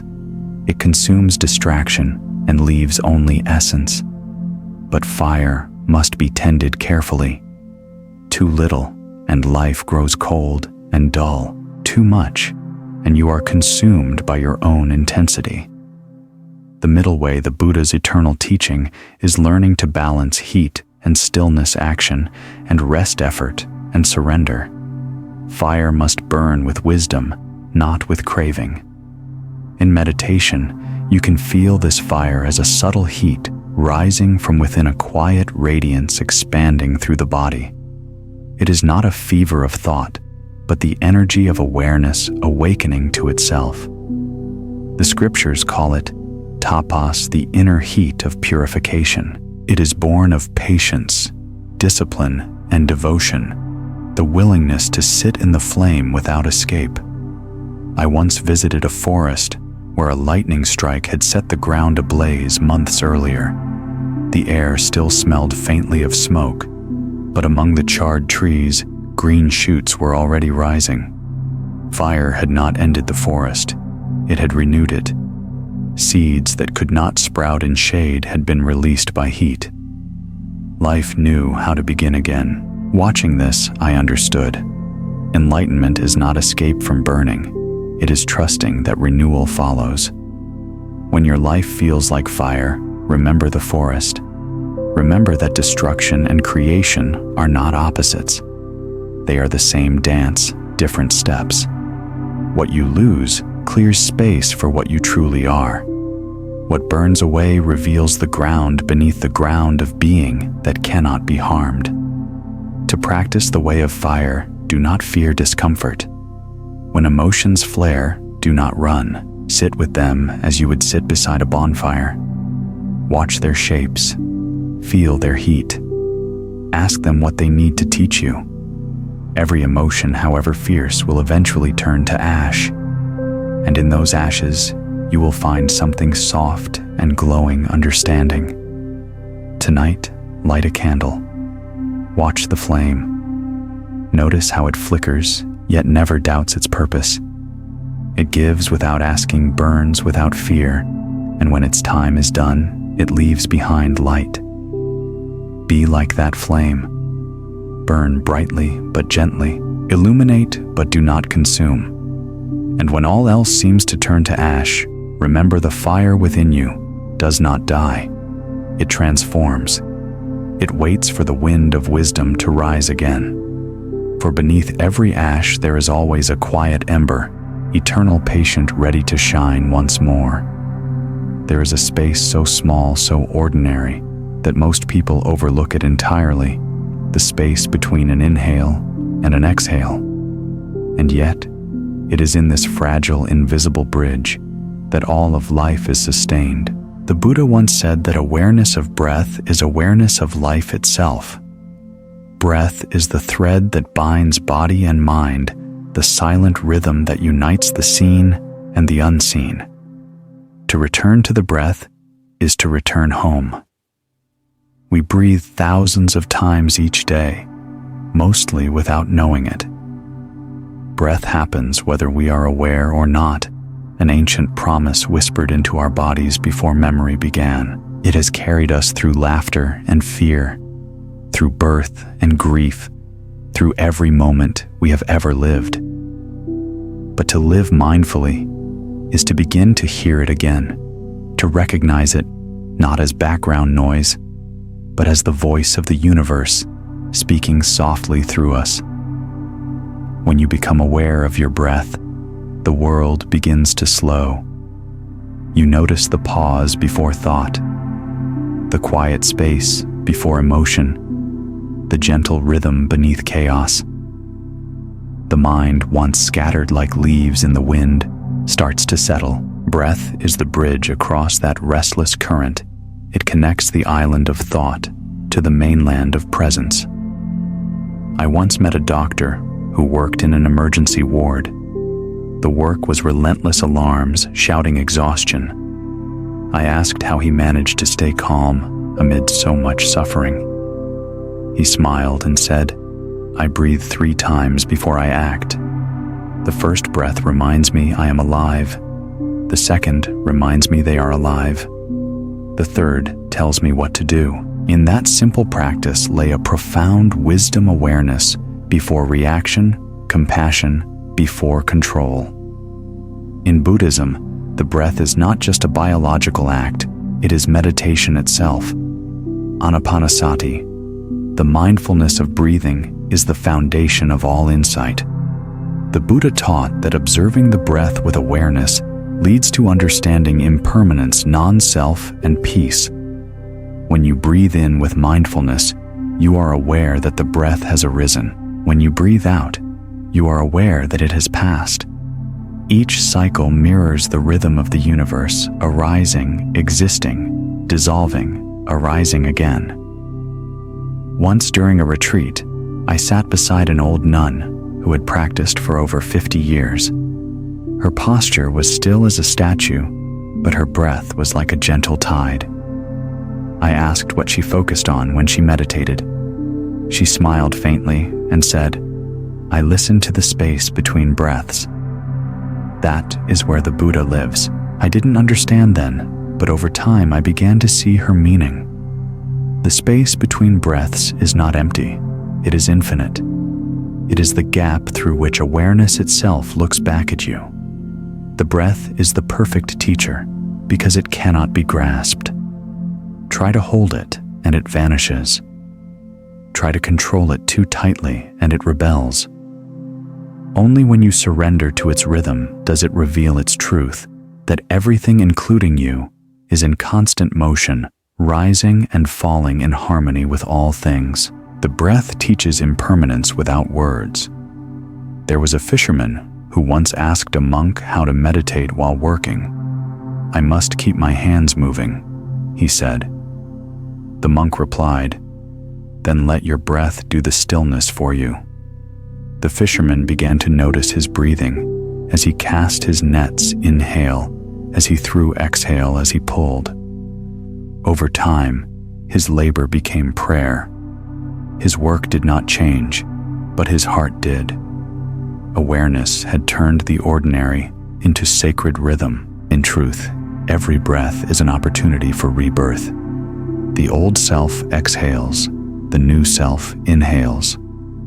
Each cycle is a gentle death and resurrection. When you breathe consciously, you learn that nothing is ever truly lost. It simply changes form. The air that leaves your lungs becomes the breath of trees. The breath of trees returns to you as life. The entire cosmos is breathing together in endless reciprocity. When anxiety takes hold, when the mind races ahead or sinks into regret, the breath is the rope that pulls you back to the present shore. The past has no breath. The future has none either. Only this moment inhales. Only now exhales. The person who learns to rest upon the breath learns to rest in eternity, disguised as now. The Buddha often described mindfulness of breathing as the path in the middle of the storm. Imagine a traveler crossing a narrow bridge over rushing water. The mind is the wind, loud and insistent. The breath is the bridge, steady, simple, always beneath your feet. If you keep your attention on the bridge, you will not fall, no matter how wild the storm becomes. I once guided a young man through meditation who told me he could not find peace. "My mind won't stop," he said. "It's like a crowded market in my head." I told him, Then don't leave the market. Just find the breath that moves through it. After a long silence, he said, "It's faint." "Yes," I replied, "but it's there." He practiced daily, and weeks later he came back smiling. "The market is still noisy," he said, "but now I can hear the wind between the stalls." That wind was his breath, the sound of peace moving quietly through chaos. Breathing is also an act of faith. You cannot see the next inhale before it arrives, yet you trust it will come. Every breath is a lesson in letting go and receiving. You exhale the old without clinging, and life gives you the new without demand. The entire Dharma is contained in this exchange, impermanent surrender renewal. To live with awareness of breath is to live with grace. It teaches you patience, humility, and gratitude. It reminds you that you are both fragile and infinite, an ocean of air moving through a single body. When you breathe deeply, you are participating in the same rhythm that moves stars, tides, and seasons. What greater prayer could there be each night before you sleep? Place one hand on your chest. Feel the rise and fall. Whisper to yourself, "This is enough." The body may age, thoughts may wander, the heart may ache, but as long as the breath flows, life continues its sacred chant. And when the final breath comes, as it will for all beings, do not fear. It will not be an ending, but a merging. The breath you release will join the wind, the trees, the sea. The bridge will dissolve, but the traveler will discover there was never a distance to cross. Only movement within stillness, only love disguised as air. So breathe slowly, deeply, tenderly. Let each breath remind you of your belonging. For every inhale is the universe entering you, and every exhale is your offering back to it. In this rhythm, you will find the secret of balance. In this bridge, you will find your way home. There is a place beyond striving, beyond judgment, beyond the endless whisper of what if, a quiet garden within the heart, where everything is allowed to be exactly as it is. The Buddha called this Samakhanti, right? Acceptance, the wisdom of surrender, the peace that blooms when the mind stops arguing with reality. In that garden, the weeds of imperfection are no longer enemies. They are simply part of the landscape. To accept does not mean to agree. It does not mean to give up or to stop caring. Acceptance is not passivity. It is clarity. It is seeing life as it is, without the fog of resistance. When you stop insisting that the river flow backward, you discover it was beautiful all along. I once met a woman who had lost her sight in middle age. At first, she said, "I hated the dark. I fought it every day." But as months passed, she learned to navigate by sound, by scent, by touch. The world didn't disappear. She smiled. It just changed shape. She paused. When I stopped demanding light, I began to see again. Her words carried the perfume of truth. Acceptance is the eye that sees in the dark. The Buddha taught that suffering begins when desire meets what is. I want this, but life gives that. The mind tightens. We fight, resist, deny. But life is not personal. It does not punish or reward. It simply unfolds. The rain does not fall against you. The sun does not rise for you. They simply are. To live wisely is to dance with what is not what we wish it to be. There is an old Zen saying, "Let go or be dragged." Acceptance is the art of letting go gracefully. When you stop struggling, life becomes a river, carrying you not against your will, but with your consent. The current knows the way. You only need to stop clinging to the rocks. I remember a monk who tended a garden behind his monastery. Each day he would spend hours pulling weeds, pruning branches, sweeping fallen leaves. One afternoon, a visitor remarked, "Your garden is beautiful, but it must be exhausting to keep it perfect." The monk laughed. "Perfect? Look closer." The visitor looked and saw weeds among the flowers, uneven stones, leaves scattered across the path. "You missed some," he said.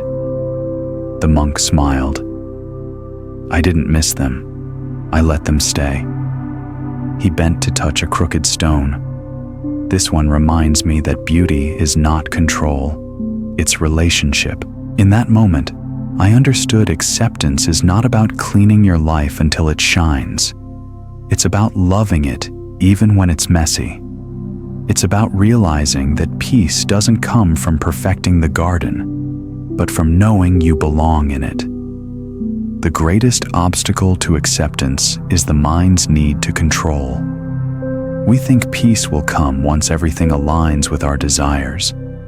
But control is an illusion. It is the mind's way of trying to bargain with impermanence. You cannot stop the tide from turning, nor the leaf from falling.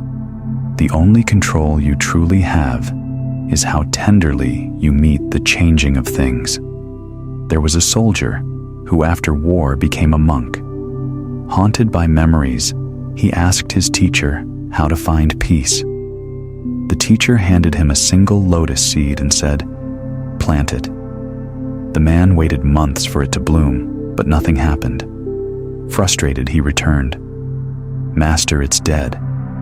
The teacher replied, "No, it's resting." Seasons passed, and one morning the seed finally opened. The man wept. "It was alive all along," he said. The master smiled. "Yes, just not on your schedule." Acceptance is the patience to trust that life's timing is wiser than your own. When we resist what is, we suffer twice, once from the event itself, and once from our refusal to let it be. But when we accept, suffering softens. Pain may still arise, but it is no longer multiplied by struggle. Acceptance turns wounds into doors through which understanding enters. In meditation, acceptance begins with the body. You sit, you feel discomfort, and instead of shifting, you breathe into it. You allow it to exist. At first, it feels impossible, but then something remarkable happens. The pain changes shape. It becomes warmth, vibration, life. You realize the body was never your enemy. It was only asking to be heard. So it is with emotions, anger, fear, sadness. They are visitors knocking at your door. You don't have to invite them to stay forever, but you can offer them tea. Listen to what they say. Anger might reveal a boundary crossed. Fear might point to a forgotten courage. Sadness might be love mourning its own impermanence. Acceptance turns each feeling into a teacher. One evening, I sat by the river as the sun dissolved into gold. The surface of the water rippled with wind. For a long time, I watched, waiting for it to still completely. It never did. Yet suddenly, I saw the reflection of the sky perfectly clear, even among the ripples. That's when I understood the water doesn't need to be perfectly still to reflect truth. It only needs to stop resisting movement. Life will never stop moving. The waves will always come. The art is not to stop them, but to float. To breathe as they rise, to smile as they fall. Acceptance is not defeat. It's alignment with the rhythm of existence. When you accept the present, you begin to see its hidden generosity. Even pain has purpose. It strips away illusion, humbles pride, deepens compassion. Acceptance reveals that nothing was ever against you. Everything was guiding you home. If you wish to practice acceptance, begin each day with this simple vow. Today, I will let life be what it is, and I will meet it kindly. Whisper it before you rise. Whisper it again before you sleep. Slowly, you'll notice that what once felt unbearable becomes bearable, and what once seemed ordinary becomes holy. Acceptance is the flower that blooms when the soil of resistance is softened by understanding. It grows quietly without announcement, yet its fragrance changes everything it touches. So walk gently through your own garden. Let the weeds stay if they must. Water the flowers of gratitude. Sit in the shade of what remains and breathe. You are not here to fix the world, you are here to love it exactly as it is. And in that love, you will find that the world begins to heal itself. It begins quietly. A single drop, then another. Soon the roof is whispering, and the world outside dissolves into a gentle rhythm, the sound of rain. For a moment, everything stops rushing. The sky lets go. The earth opens. Between heaven and soil, a conversation older than time begins again. The Buddha once said that truth is like rain. It falls everywhere on mountains and marshes alike, refusing to choose who is worthy of its blessing. Rain is the teacher of letting go. It never asks permission to fall. It doesn't cling to the clouds or argue with gravity. It surrenders completely to the pull of life. We too are called to fall, to release the weight of control, to return to the ground of being where humility grows. Each drop reminds us that surrender is not weakness. It is participation in the great rhythm of existence. One night during monsoon season in Myanmar, I sat beneath the eaves of a monastery as the rain poured for hours. The sound was like thousands of small bells ringing on the roof. I watched the drops fall into puddles, merging, instantly erasing their individuality. None resisted. None demanded to remain separate. They simply became water again. I thought of how we spend our lives defending our meanness, our borders and stories, forgetting that our essence, like rain, is meant to return, to merge, to flow. The Buddha's teaching of anatta, or non-self, is not a denial of your humanity. It is an invitation to see beyond its walls. When the drop realizes it is the ocean, fear disappears. To cling to the identity of a single raindrop is to suffer the illusion of separation. To dissolve is to find peace. I once met an old farmer who had endured years of drought. When the rains finally came, he didn't rush to cover his field. He simply stood in it, eyes closed, letting himself be soaked. "The sky remembers me," he said softly. Then he added, "I used to think I owned the land. Now I see I belong to it." His face wrinkled as dry soil glistened with water and gratitude. That moment was pure dharma, the merging of pride and surrender of self and source. Rain has another lesson: patience. It begins as mist invisible rising from the sea. It travels across continents unseen before it returns as rain. It never doubts the cycle. It trusts its own timing. We humans, however, demand instant results. We plant seeds and grow restless if they don't bloom tomorrow. But rain teaches that growth is circular, not linear. Every drop that falls today was once vapor lost in the sky. Every sorrow we endure today may become nourishment for joy tomorrow. There was a temple legend about a monk who prayed each day for enlightenment. For years, nothing happened. One evening, as he swept the courtyard in the rain, the sound of the broom against the wet stones filled the air. Suddenly, the world fell away. No monk, no rain, no broom, only the rhythm of being itself. He laughed aloud, soaked to the bone. Enlightenment had come not through effort, but through listening. The rain had been teaching him all along. When life feels too heavy, listen for rain. You may not see it yet, but you can hear its promise, the assurance that nothing stays dry forever. Pain too has its season. It builds it, bursts it, nourishes. If you resist it, you flood. If you welcome it, you grow. I once sat with a friend in deep grief. Words would have been useless. So we sat by the window as the rain fell. After a long silence, she said, "It sounds like the sky is crying with me." I nodded.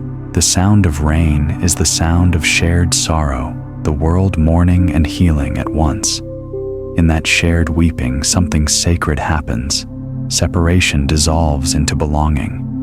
The rain also speaks of impermanence.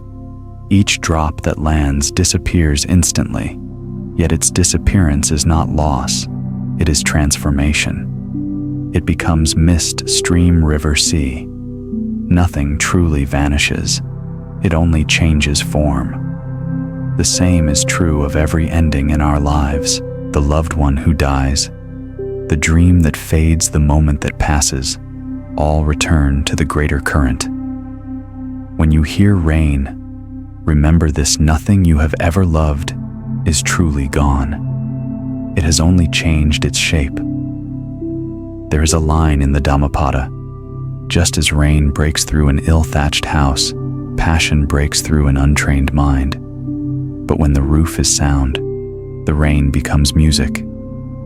In the same way, when the mind is steady, life's challenges no longer drown you. They teach you rhythm. You begin to dance with what once frightened you. During meditation, I sometimes imagine my thoughts as raindrops. They fall one after another, some gentle, some loud, but all eventually merge into silence. When the mind stops labeling, "This is good, this is bad," the rain becomes just rain and peace returns. That is the secret of mindfulness, to hear the world without naming its sounds. Rain teaches generosity.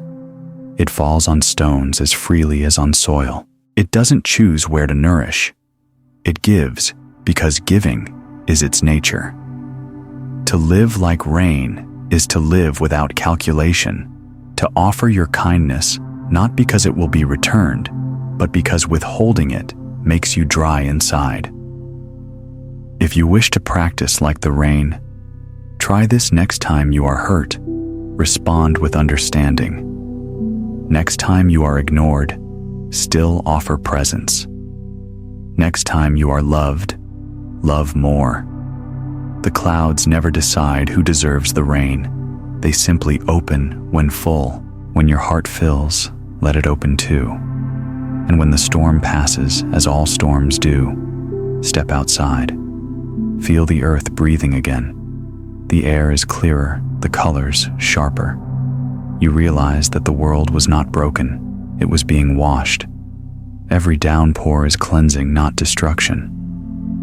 The Buddha once asked his monks, "What is the sound of the world when it awakens?" They were silent. He smiled and pointed outside to the rain. "This," he said, "this is it." So when the rain comes, don't rush for shelter. Stand for a while beneath its blessing. Let it soak your thoughts, your fears, your old stories. Let it remind you that falling is not failure, that surrender is the most natural act of all. And when it stops, listen to the silence. It leaves behind the silence of a world reborn. That silence is the same stillness inside you, waiting patiently to fall to flow and to return again as peace. There are days when life feels like an unending climb, when each step seems steeper than the last and the summit forever hidden behind clouds. We struggle, sweat, and question our strength, forgetting that the purpose of a mountain is not only to reach its peak, but to become it. The Buddha once said, "Be like the mountain, unmoved by wind, unshaken by storm." He was not teaching indifference, he was teaching depth. The mountain does not reject the storm, it simply holds its ground until the sky clears. We each carry a mountain within us, a core of stillness, silent and strong, beneath the shifting weather of our minds. Fear, anger, desire, they are the passing clouds. Sometimes they gather thick and dark, sometimes they drift light and bright, but the mountain remains. Meditation is the art of remembering that mountain. When I first began to meditate, I imagined that enlightenment meant feeling peaceful all the time. I thought the mountain should never tremble. But one evening, while sitting by a hillside temple, I felt an earthquake ripple beneath the ground. The mountain shook, trees swayed, stones rolled. Yet after a few minutes, it all returned to stillness. The mountain had moved, but it had not fallen. I realized then, peace is not the absence of shaking. Peace is the ability to return. There was once a traveler who climbed a sacred mountain seeking truth. After days of hardship, he reached the summit only to find a mirror lying on the ground. Confused, he looked into it and saw his own face. In that moment, he understood the mountain had been within him all along. The ascent was never about reaching the top. It was about seeing clearly who was climbing. Every human life is such a journey. We chase after goals, status, love, enlightenment, believing the summit lies somewhere ahead. But when you reach the highest point of ambition, you discover only reflection. The destination has always been yourself stripped of illusion. The climb was simply the path back home. In the sutras, the Buddha described equanimity upekkha as the mind like a mountain. It does not mean cold detachment, but balanced awareness. When joy comes, the mountain bows in gratitude. When sorrow comes, it bows again. It welcomes both guests equally. To live this way is to stop being tossed between peaks of elation and valleys of despair. It is to stand where you are, unafraid of altitude or fall. There was a hermit who built his hut halfway up a mountain. When travelers asked why he didn't live at the summit, he replied, "The peak is too proud and the valley too humble. Here the wind and I are equals." His words carried quiet wisdom. Peace is not found in extremes, but in balance. The mountain's strength lies not in height, but in groundedness. To awaken your inner mountain, you must learn patience. The mountain does not hurry to grow. Each grain of soil, each seed, each drop of rain participates in its making. Life, too, builds you slowly. Every challenge adds a layer of strength, every failure a ridge of wisdom. Even erosion, loss, pain, aging sculpts your grace. What is taken from you refines your shape, revealing what endures. I remember hiking in the Himalayas with a group of monks. We walked in silence for hours.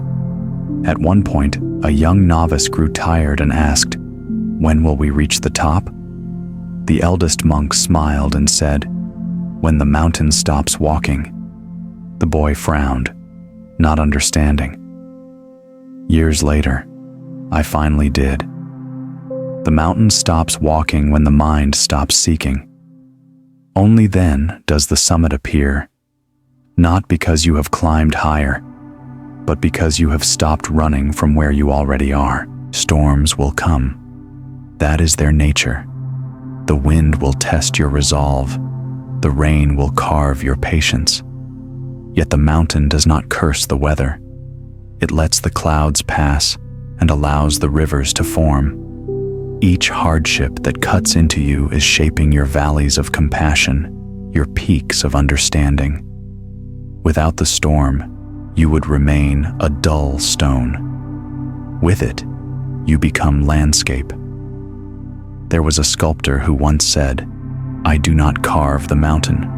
I free the mountain from the stone." In the same way, meditation does not create peace, it reveals it. Each breath, each act of mindfulness chips away the unnecessary.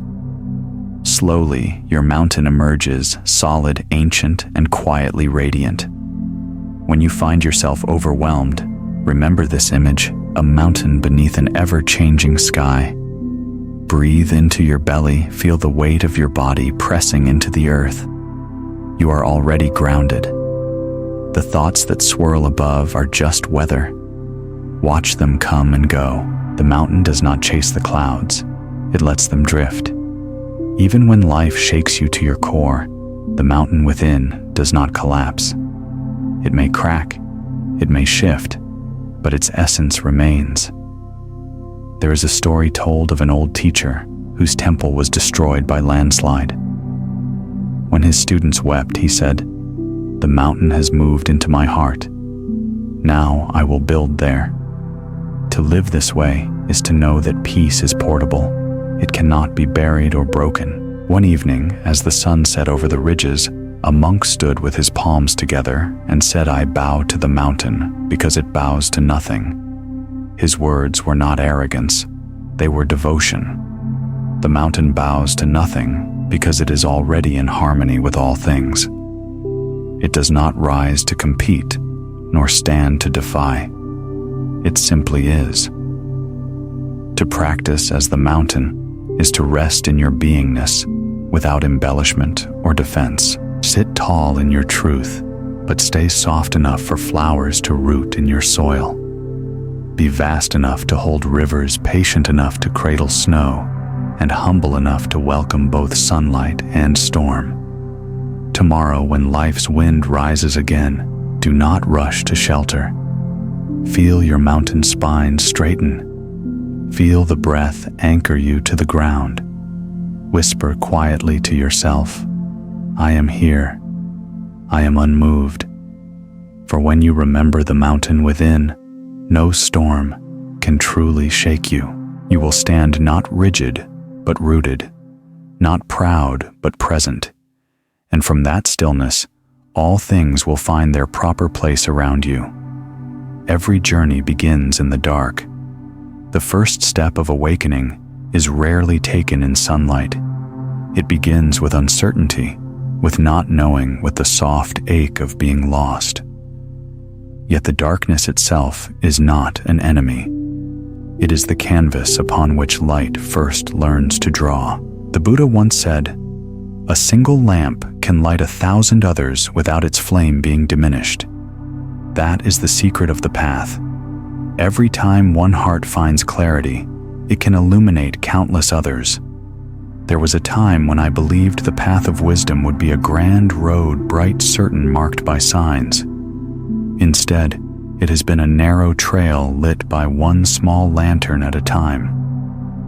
Each lantern is a moment of awareness, a spark of kindness, a breath of understanding. You don't see the entire way ahead, only the next few steps. But that is enough. I once met an old man who carried a lantern through the forest at night. Its glow was faint, barely touching the ground before him. "Aren't you afraid?" I asked. He smiled. "The light is not to see the forest. It's to see where to place my foot." That is how awakening works. You may not see the destination, but awareness keeps you from stumbling. The Buddha described the Dharma as a lamp that shows the way but does not walk for you. No teacher can carry you. No scripture can substitute your own steps. The path is made by walking, and the walking itself becomes the lesson. Each step taken in mindfulness is already enlightenment in motion. When people first begin to practice, they often ask, "How will I know when I'm awakened?" I tell them, when your light no longer blinds others, but helps them see. Awakening is not a private trophy. It's a shared warmth, a candle that keeps others from freezing in the dark. But there are times too when your flame flickers. Fatigue, doubt, sorrow. They are winds that test your resolve. In such moments, remember the purpose of the wind is not to extinguish you, but to teach you how to burn steadier. You may need to cup your hands around the flame for a while, protect it with care. That is not weakness. It is wisdom, learning tenderness. Once I sat in a monastery during a power outage. The hall went black and everyone grew still. Then, one by one, small flames began to appear, monks lighting candles from the altar, passing the light to one another. The room slowly filled with golden glow. Not one candle lost its brightness by sharing it. And in that glow, faces softened, shadows retreated. That night, I learned more than any sermon could teach. Light is not the opposite of darkness. It is its conversation partner. The path, too, is not separate from life. It is not somewhere beyond daily chores or ordinary moments.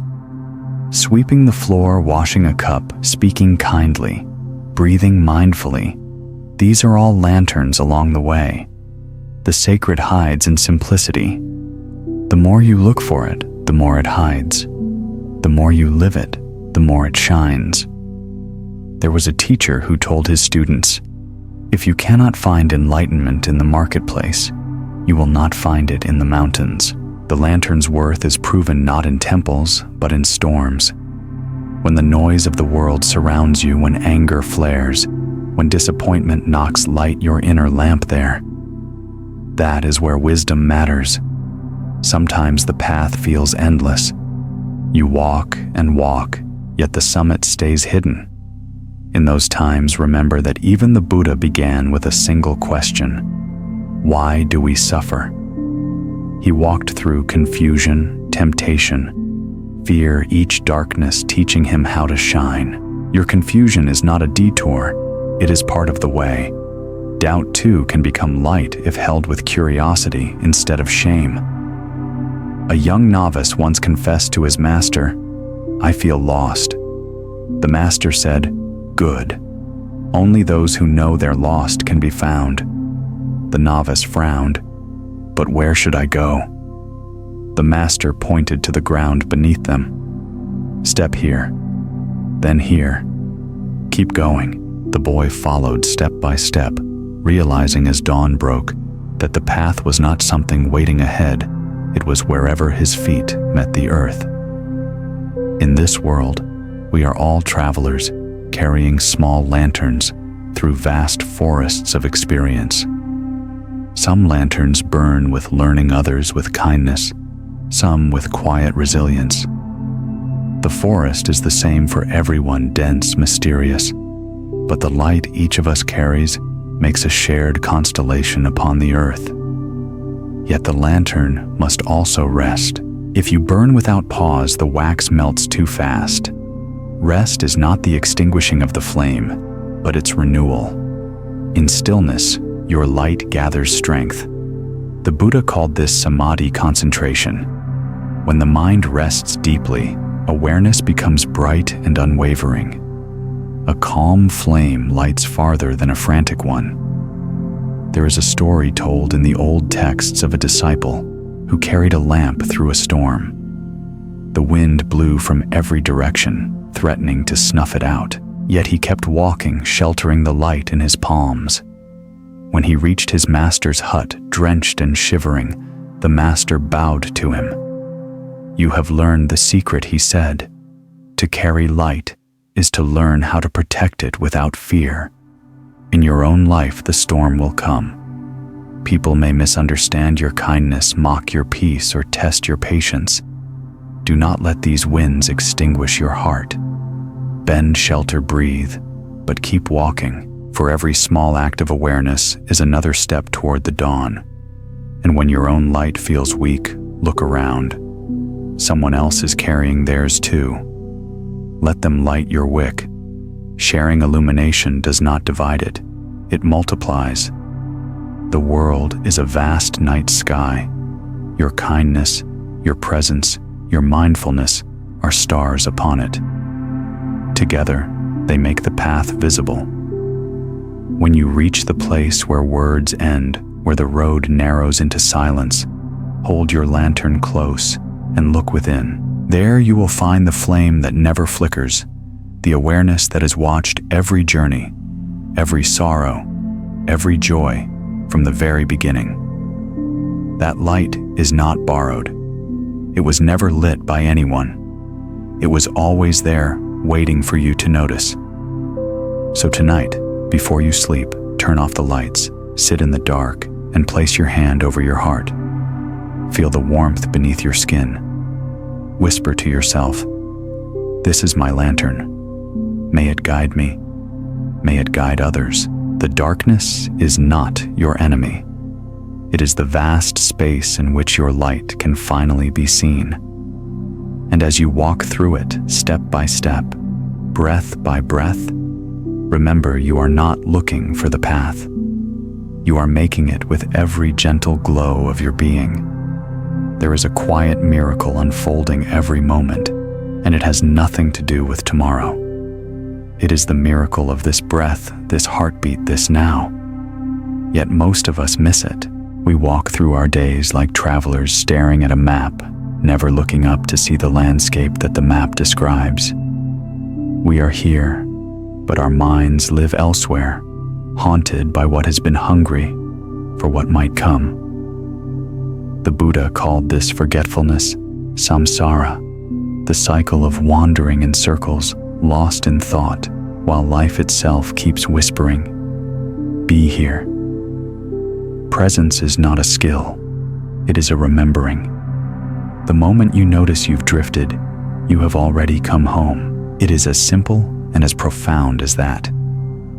Once I was sitting beside an old tea master in Kyoto. We were drinking in silence. After a while, I asked him what the secret of tea ceremony was. He smiled, lifted his cup, and said, "This cup." Then he placed it down. "This moment." I thought he was teasing me, but years later I understood the art of tea was never about tea. It was about complete attention, hands, steady mind, quiet heart, awake. To live fully is to live like that, as if each act, walking, eating, listening, breathing, is the ceremony of being alive. We rush because we think life is elsewhere, but life has never been elsewhere. It waits patiently in the simple things we overlook: the weight of sunlight on your hand, the sound of footsteps on wet ground, the breath that softens your chest when you finally pause. There was once a monk who told his students, "When you walk, walk. When you eat, eat." One novice laughed. "But that's too simple." The master nodded. "Yes, that's why it's so difficult." The mind prefers complexity. It thrives on doing. But presence asks for surrender. It asks you to stop reaching and start receiving. When you begin to live in the present, you'll notice how quickly the mind rebels. It pulls you toward memories like a tide, or forward into plans like wind catching a leaf. You find yourself replaying old conversations, imagining new worries, layering the moment with ghosts. Do not scold the mind for wandering, it is only practicing what it knows. Instead, gently guide it back. Each return is an act of love. In Buddhist tradition, mindfulness is called sati, remembering. It is not about control, but intimacy. To be mindful is to touch life directly without barrier. When you drink water, you taste the rain clouds that traveled continents. When you breathe, you inhale the breath of trees. When you smile, you feel the ripple of joy moving outward, invisible but real. One morning during a meditation retreat, I was sweeping the temple courtyard. I grew impatient, wanting to finish quickly. The teacher approached and said quietly, "Don't sweep to clean. Sweep to know you're sweeping." I slowed down. The broom moved with my breath. Dust rose and settled in the sunlight. For the first time, I wasn't cleaning the floor, I was meeting the moment. By the time I finished, the courtyard looked no different, but my heart was clear. Presence does not change what you do. It changes how you do it. It transforms repetition into ritual and routine into reverence. When you wash your hands, feel the warmth of the water. When you walk, listen to the rhythm of your steps. When you speak, taste the kindness in your words. When you eat, know that you are nourishing not only your body, but the countless lives that made that meal possible. In our modern world, attention has become the rarest form of generosity. We give money, opinions, likes, but we withhold our presence. We check our phones while someone speaks, half listen, while already forming replies. But true listening is holy. It is a mirror in which another being finally feels seen. When you offer your full attention, you offer love without condition. I once met a gardener in Sri Lanka who tended a monastery's grounds. His hands were rough, his back bent, but his eyes shone with calm. I asked what meditation he practiced. He chuckled. This one. He pointed to the patch of soil he was raking. The earth never hurries, and yet everything grows. I realized then that mindfulness is not something you do. It is something you stop forgetting. Presence also heals time. When you live in the present, the past begins to loosen its grip. You see memories not as chains, but as teachers. You stop arguing with them. Likewise, the future loses its terror. You still plan, but without anxiety. The moment you stop insisting that life conform to your schedule, peace seeps in like sunlight through cracks. There's an old saying, yesterday is a dream, tomorrow is a shadow. Only today is real. But today isn't a date on a calendar, it's a quality of awareness. It's what happens when your mind and your body meet in the same place. In that meeting, all separation dissolves. You realize that the present moment is not passing through you. You are passing through it. You are the still point through which all change flows. To cultivate presence, begin small. Take 3 conscious breaths before you start your day. Feel the rise and fall of your chest. Notice the pause between them, the quiet place where life gathers itself. When you eat, put down your phone. When you walk, don't hurry. When you speak, mean it. When you listen, truly hear. And when you rest, rest completely. There was a parable of a student who asked his master how long enlightenment would take. 10 years, said the master. And if I work very hard, 20 years? The student blinked. Why longer? The master smiled. Because when you are in a hurry, you are never here. To be here is to touch eternity in disguise. The present moment is infinite because it is all that ever exists. Past and future are only waves upon its surface. When you dive beneath them, you find stillness, timeless, undisturbed. As night falls, sit quietly and notice how life breathes itself without your effort. Notice how your body knows what to do. The heart beating the lungs, expanding the earth spinning beneath your feet. You do not need to chase peace. You only need to stop running from it. Presence is not a goal to reach, it is the ground beneath every goal. It is not an escape from life, it is life seen, clearly loved, deeply, lived, gently. So tomorrow when you wake, don't rush to be anywhere. Open your eyes. Feel the morning air on your skin.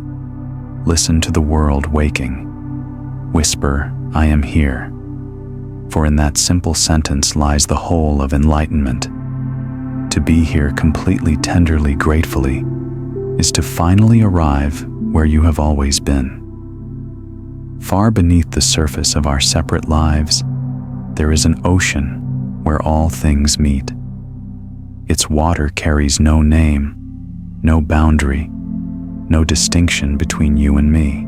The Buddha called this interbeing the truth, that nothing exists independently, that every breath, every leaf, every heartbeat is sustained by everything else. To awaken is to remember that you have never been alone. You have always been part of the tide. Imagine the sea. At its surface, waves rise and fall, each seeming to have its own identity. One may call itself angry, another gentle, another strong. Yet beneath them all lies the same ocean, still and vast. The wave is not separate from the sea. It is the sea in motion. So too are we, temporary expressions of the same boundless life. We rise, shimmer for a moment, and return. Once a monk asked his master, What is the essence of compassion? The master filled a bowl with water and dropped a pinch of salt. "Taste it," he said. The monk did and grimaced. It was bitter. Then the master led him to a lake, poured the same salt in, and said, "Now taste the water." The monk smiled. "It's fresh," the master nodded. The pain of life is salt unchangeable in its nature. Your heart determines its taste. When your heart is small, it feels bitter. When it becomes like the lake, pain dissolves. That is compassion. Compassion is not the act of pitying others. It is the recognition that others are yourself in another form. The stranger's sorrow, the child's laughter, the old woman's trembling hands, all of them are your own reflections on the surface of existence. When you see this, kindness stops being a choice and becomes a natural response, as natural as the tide turning. I once watched a fisherman release a small turtle tangled in his net. When I asked why he took the trouble, he said, "Because one day I might be the turtle." His words were not superstition, they were wisdom. He understood that life is a circle, not a line. What you do to another, you do to yourself, because you are both sides of the same breath. In the teaching of dependent origination, the Buddha explained that everything arises in connection. The flower exists because of the sun, the rain, the soil, the bees, and the hands that plant it. Remove any one of these, and the flower disappears. In this way, nothing possesses independent being. When you look deeply into anything, you find everything. This is why Thich Nhat Hanh once wrote, "A cloud never dies. The cloud becomes rain, the rain becomes river, the river becomes tea in your cup. Drink mindfully, and you will taste the sky." When we forget this truth, loneliness begins. We imagine ourselves as islands cut off from the mainland of life. We say, "I am separate. I am alone." But the island is just the ocean rising above the surface. Its roots are still deep in the sea. Loneliness is not the absence of connection. It is the absence of awareness of connection. There was a young woman I met once who carried deep sorrow from losing her brother. She said, "He's gone. I feel like half of me has vanished." I invited her to close her eyes and listen to her breath. "Where does your breath come from?" I asked. "The air," she whispered, "and the air from the trees, and the trees from the rain, the soil, the sun." Then I said, "Now breathe again. Your brother's breath is still in this air. He hasn't vanished. He has simply changed addresses." Tears fell quietly down her cheeks, but they were different. Tears not of despair, but of reunion. Belonging is not something you earn. It is your nature. You belong because you are. The seed belongs to the soil, the star to the night, the bird to the sky, and you to this web of being that has no edges. When you remember this, the walls of fear begin to crumble. You stop asking, "Where do I fit?" and begin to ask, "How may I serve?" To live with awareness of interbeing is to live gently. You realize that every choice sends ripples across the ocean. Every word spoken in anger churns the waters. Every act of kindness calms them. You begin to move with reverence, knowing that the world is touching itself through you. One evening, while meditating by the sea, I watched the tide come in and out. Each wave arrived, surrendered, and returned without complaint. I thought of how humans struggle against endings, clinging to relationships, youth achievements, while the sea never clings. It gives itself completely to the shore, knowing it will return. To belong is to trust the rhythm of return. There was an old hermit who said, "The reason people suffer is that they forget they are the ocean pretending to be waves." When you remember your vastness, the small storms lose their power. You still feel their spray, but you know they cannot drown you. To practice belonging, begin by expanding your circle of concern. Each morning, offer a silent blessing to all beings. Say, "May all who breathe today be safe. May all who wander find home. May I do no harm." You will not see its effect, but the ocean will. Every ripple of sincerity travels farther than you imagine. Another way is to look deeply into ordinary things. When you eat a fruit trace, its lineage, the sun that ripened it, the farmer who picked it, the migrant who carried it, the rain that nourished it, the insect that pollinated it. In each bite, you are receiving a universe. Gratitude is not an emotion, it is an awakening to interconnection. In the West, people often ask, "How can I love the world when there is so much suffering?" The Buddha's answer would be, love it because of its suffering. Love is the only medicine broad enough to hold the pain. The ocean does not reject its storms.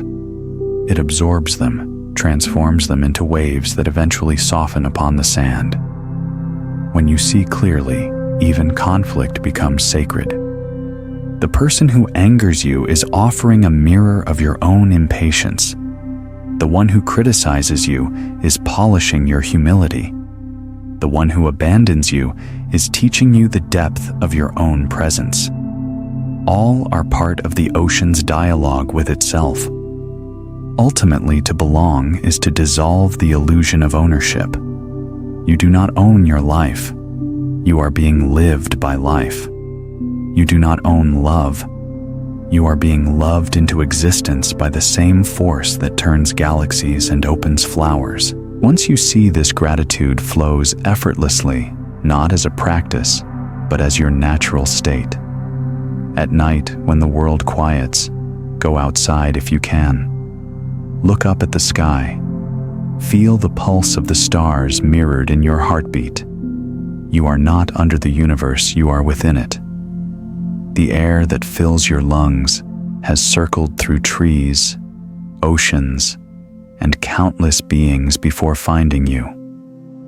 You are the meeting point of everything. And when you feel small, as we all do, sometimes place your hand on your chest and whisper, "I am the ocean, learning to be a wave. I belong to everything, and everything belongs to me." The sound you'll hear after that, soft, endless, and vast, is the sound of belonging returning home. Time moves like a river, silent, ceaseless, carrying all things in its current. It does not pause for our desires, nor hurry for our impatience. The Buddha taught that to understand impermanence is to understand everything. For what is life if not the brief shimmering of a ripple upon the surface of eternity? To see this truth not with sorrow, but with grace that is awakening. As children, we dream of growing up. As adults, we wish to slow down. The river flows regardless. The current of time carries us from youth to age, from beginnings to endings, from arrival to departure. Yet within the movement, there is a still point, the awareness that watches the river pass. The water changes, the watcher remains. That watcher is your true nature.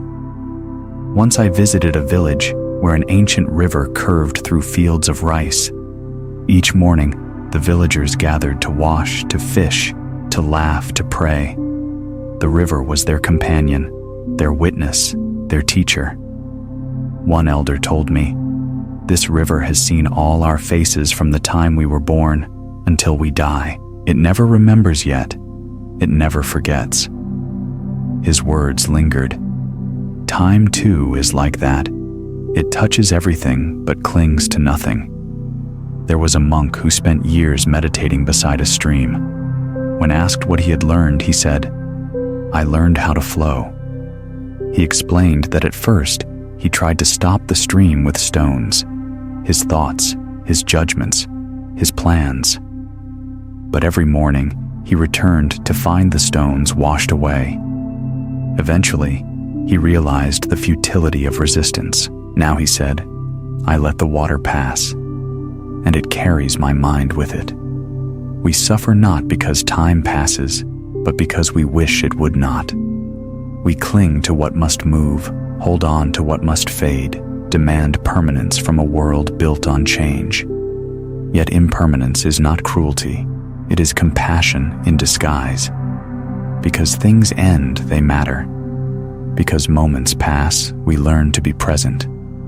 If life were endless in form, it would lose its tenderness. Every sunset is beautiful precisely because it cannot last. I once knew a musician who said, "A note only has meaning because of the silence after it." So it is with moments. The space between them, the coming and the going, creates the music of existence. We cannot grasp the melody by clutching at single notes. We must listen to the flow. In Buddhist teaching impermanence, anicca is the first of the 3 marks of existence. It is not a curse, but a doorway. To truly see it is to awaken compassion. When you realize that everything you love will change, you love more deeply. When you understand that every being is temporary, you grow gentle. The awareness of death does not darken life, it illuminates it. There was once a mother whose son died suddenly. Heartbroken, she went to the Buddha, begging him to bring her child back. The Buddha said softly, "Bring me a mustard seed from a house that has never known death." She searched every home in the village, but each door opened to a story of loss. When she returned, she wept not only for her son, but for all mothers. In that moment, her grief expanded into compassion. The river of her sorrow merged with the greater river of all life. Time, when seen deeply, is not linear. The past is not gone. It lives as memory and lesson. The future is not separate. It lives as possibility and seed. The present is the meeting point where both bow to each other. To live mindfully is to stand in that meeting point, letting both rivers touch your feet without dragging you away. Once, while traveling by train, I watched the landscape rush by, villages, fields, mountains. Suddenly I realized that I wasn't moving. The train was. The scenery changed, but the seat beneath me stayed still. The same is true of consciousness. The world of forms rushes past, but awareness itself does not move. When you discover that stillness within time becomes a river flowing through you, not over you. In our hurried world, people speak of saving time as if it were coins in a purse. But time cannot be saved. It can only be inhabited. To live fully is not to stretch time, but to enter it completely, to be so present that each moment becomes infinite. When you drink tea, truly taste it. When you hold someone, feel the miracle of their warmth. When you breathe, let it fill the universe. That is how eternity hides inside seconds. There was an old clockmaker in India who repaired watches without using tools. He simply listened. Each clock, he said, has its own heartbeat. When I listen long enough, it tells me what it needs. Time, too, speaks in its own language. When you listen, you'll hear its compassion. Don't rush. Don't cling. Flow. Many people fear aging, seeing wrinkles as signs of decline. But aging is not decay. It is the river sculpting your soul. Each line on the face is a poem written by the sun, the wind, and the years you have loved and survived. The river does not mourn its bends. They are what make it beautiful. Even death, the most feared of all changes, is but another curve in the river. In the Mahaparinibbana Sutta, the Buddha's final words were, "All conditioned things are subject to decay. Strive on with diligence." He did not say this in sorrow, but in liberation. The awareness that nothing lasts frees you to live without clinging to love without fear. When you meditate, you may notice how each breath begins, peaks, and fades. This simple rhythm mirrors the entire cosmos. Galaxies form and dissolve. Stars ignite and die. Lives begin and end, all following the same sacred arc. You are not separate from that rhythm. You are that rhythm in human form. To practice with time is to practice surrender. Instead of asking, "How long will this last?" ask, "How deeply can I live this while it's here?" The river doesn't count its waves. It simply flows, each one perfect in its imperfection. Tonight before sleep, look back on your day. Do not regret what passed or cling to what pleased you. Whisper instead, "Thank you for flowing through me." Each moment you release returns to the sea of existence, carrying a trace of your gratitude. One day, you too will return to that sea, not as a loss, but as a continuation. The river does not fear the ocean. It has been moving toward it all along. So walk gently, knowing that time is not your enemy. It is your oldest companion flowing beside you, teaching you to bow, to let go, and to begin again. And when you listen closely, you may hear the river's true song, not of passing, but of endless becoming. There is a door each of us must open many times in life, the door of letting go. It is not made of wood or iron, but of memory and attachment. Sometimes it creaks softly, as when you release a small disappointment. Other times, it shatters the heart wide open, as when you lose what you love most. Yet every time you pass through it, something sacred happens. A layer of illusion falls away, and freedom breathes a little closer. The Buddha compared attachment to holding a burning coal and blaming the fire for the pain. We grasp people, experiences, and identities, hoping to hold them still. But life is a river, not a sculpture. The moment we try to freeze it, it begins to burn. To let go is not to lose. It is to stop insisting that things stay the same. There was once a monk who carried a beautiful wooden bowl wherever he went. One day, as he crossed a rocky path, the bowl slipped from his hands and shattered. He froze, watching the pieces scatter. Then he knelt, gathered the shards, and smiled. "It was already broken," he whispered. His friend asked what he meant. The monk replied, "When I received it, I knew it would someday fall. Every use between then and now was a gift. To live with this awareness is to walk gently with all things. You still love, but you no longer cling. You still care, but you do not demand permanence. You begin to see the world as a guest house each moment, a visitor who will leave when it's time. Joy knocks, you welcome it. Pain knocks, you welcome it too. Both bow and pass through you. Letting go is not forgetting. It is forgiving reality for being what it is. It is understanding that clinging to what is already changed only multiplies suffering.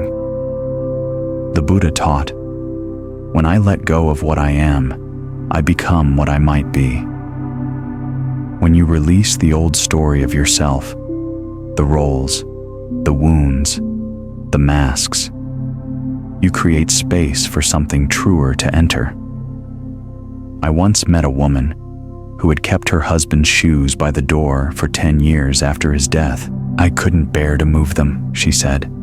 "It felt like he'd vanished completely." One morning she sat quietly before them and whispered, "Thank you for walking beside me."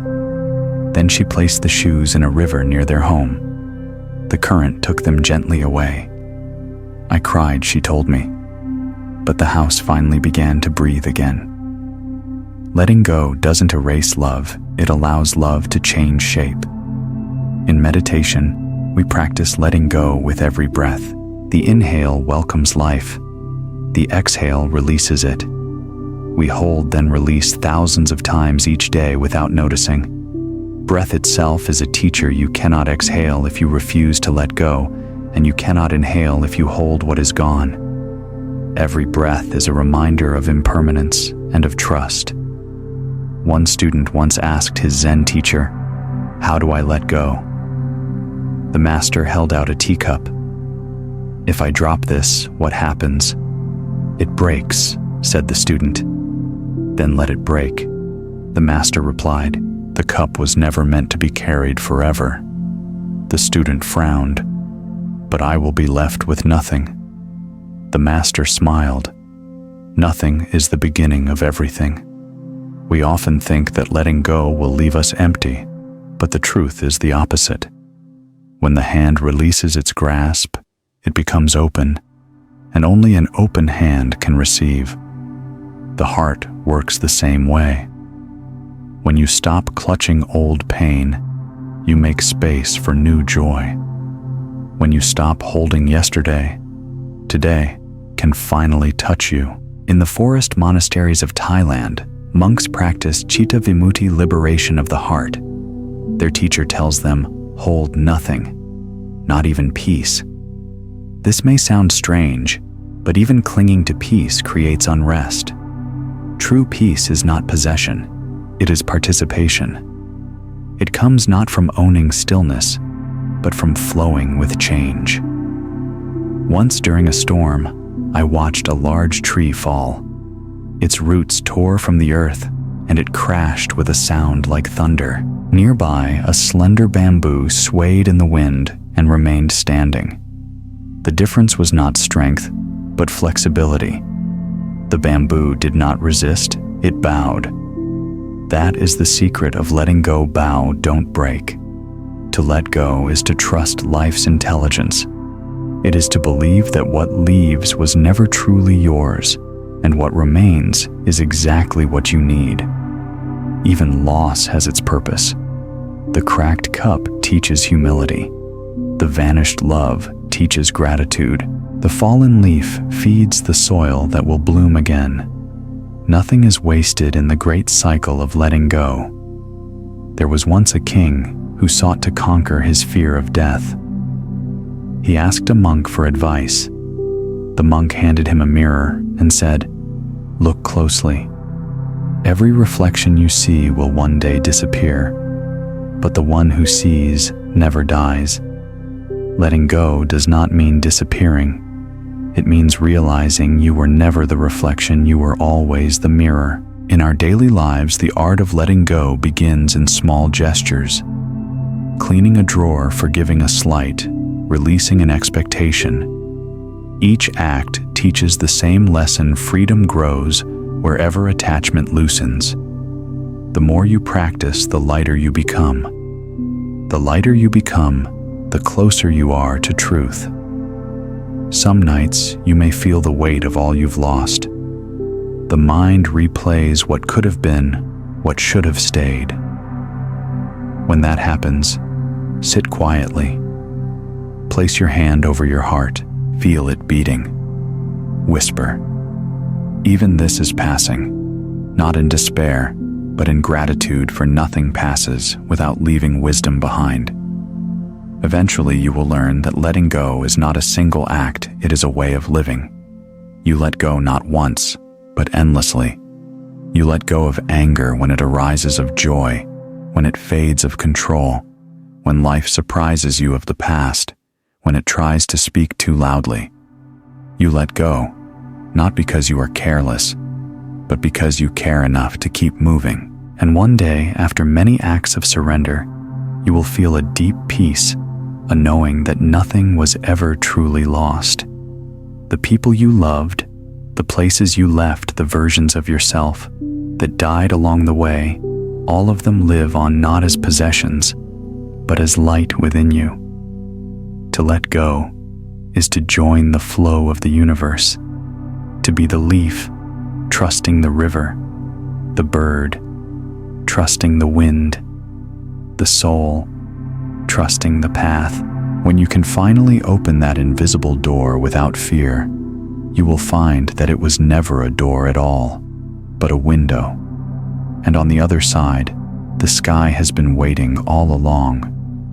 There is a truth that can only be seen through tears, a wisdom that only reveals itself when the heart has cracked open wide enough for light to enter. The Buddha called this truth dukkha, the suffering that threads through all existence. To live is to meet it.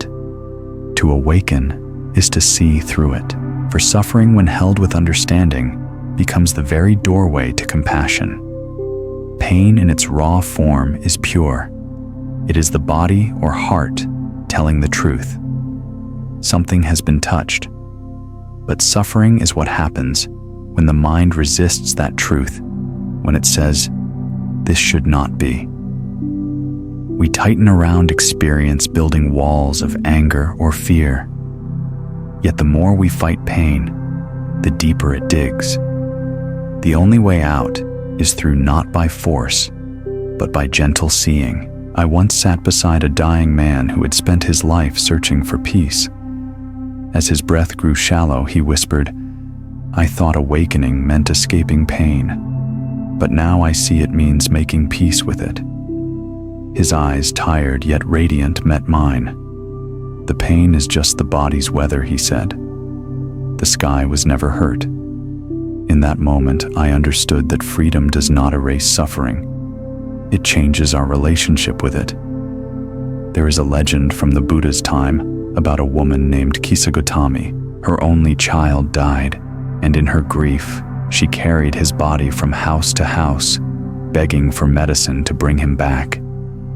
The Buddha told her, "Bring me a mustard seed from a home that has never known death." She searched every house in the village, but in each one she found sorrow. When she returned empty-handed, she bowed before the Buddha and said, "Now I understand." Her pain had become the seed of compassion. Every heart must at some point pass through its own dark forest. The trees are tall there, the path disappears. You wander thinking you are lost.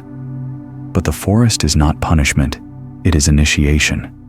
Each step through pain makes you softer, more awake, more real. Without that passage, love remains shallow and wisdom hollow. Once a student asked his master, "Why must the path be filled with suffering?" The master replied, "Because the fire cannot purify what it never touches." Suffering refines the soul. It strips away pride, exposes falsehood, and teaches us to bow. Without it, compassion would be theory. Forgiveness would be philosophy. It is only when your own heart breaks that you learn how to cradle another's. But we must learn to suffer wisely. Unwise suffering feeds resentment, it makes the world smaller. Wise suffering opens the heart, it makes the world vast. When you suffer wisely, you stop asking, "Why me?" and begin asking, "What is this teaching me?" That single shift turns pain into practice. During meditation, you may notice how discomfort arises, a cramp, an itch, a restlessness. The instinct is to move to escape. But if you stay breathing softly, something changes. The pain loses its solidity. It becomes waves of sensation, dancing within awareness. The same happens with emotional pain. When you stop resisting it, it begins to breathe. It is no longer a prison, but a teacher speaking the language of impermanence. A friend once told me of a vision she had during deep grief. She imagined herself underwater, struggling to breathe. Then suddenly, she stopped fighting. The panic eased. The water no longer felt like drowning. It felt like holding. "The grief wasn't killing me," she said. "It was teaching me how to breathe differently." Suffering, too, is like that. It asks us to find a new way to live beneath its weight until it becomes buoyant. The Buddha taught that suffering has three kinds of causes: craving, aversion, and ignorance. Craving says, "I must have this." Aversion says, "I must avoid that." Ignorance says, "I am separate." When you look closely, all pain is rooted in these three. The moment you stop clinging, stop rejecting, Stop pretending you are apart from the world's suffering begins to unravel. There was once a village struck by famine. The people grew desperate and fought over the last grains of rice. A wandering monk arrived and sat in the square cooking a pot of stone soup. Curious, the villagers approached. "What are you making?" they asked. "Soup," he smiled, "but it needs one more thing." One by one they brought what little they had, salt herbs, scraps of vegetables. Soon everyone ate together. Their hunger was still there, but it had changed shape. They were no longer starving in isolation. They were sharing in belonging. Compassion had turned suffering into nourishment. When pain is shared, it becomes lighter. When seen clearly, it becomes sacred. The Buddha never denied sorrow. He simply taught us how to hold it without hatred, to breathe it without drowning, to see in it not punishment, but purification.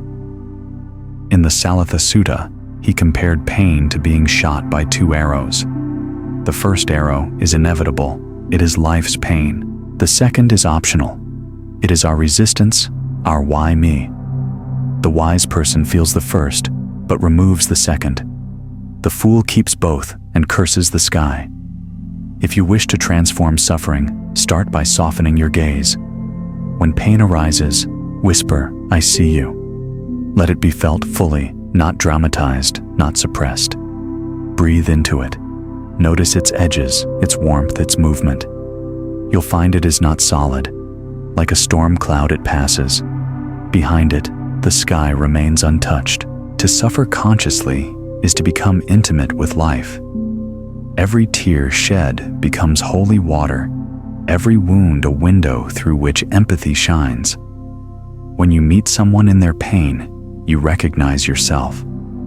You see that suffering was never personal. It was the thread connecting every heart. Once, while walking through a refugee camp, I saw a small boy sharing his only biscuit with another child. When I asked why, he said, "Because he's sad, and sharing makes him less sad." In that small act was the entire Dharma to turn suffering into compassion, one crumb at a time.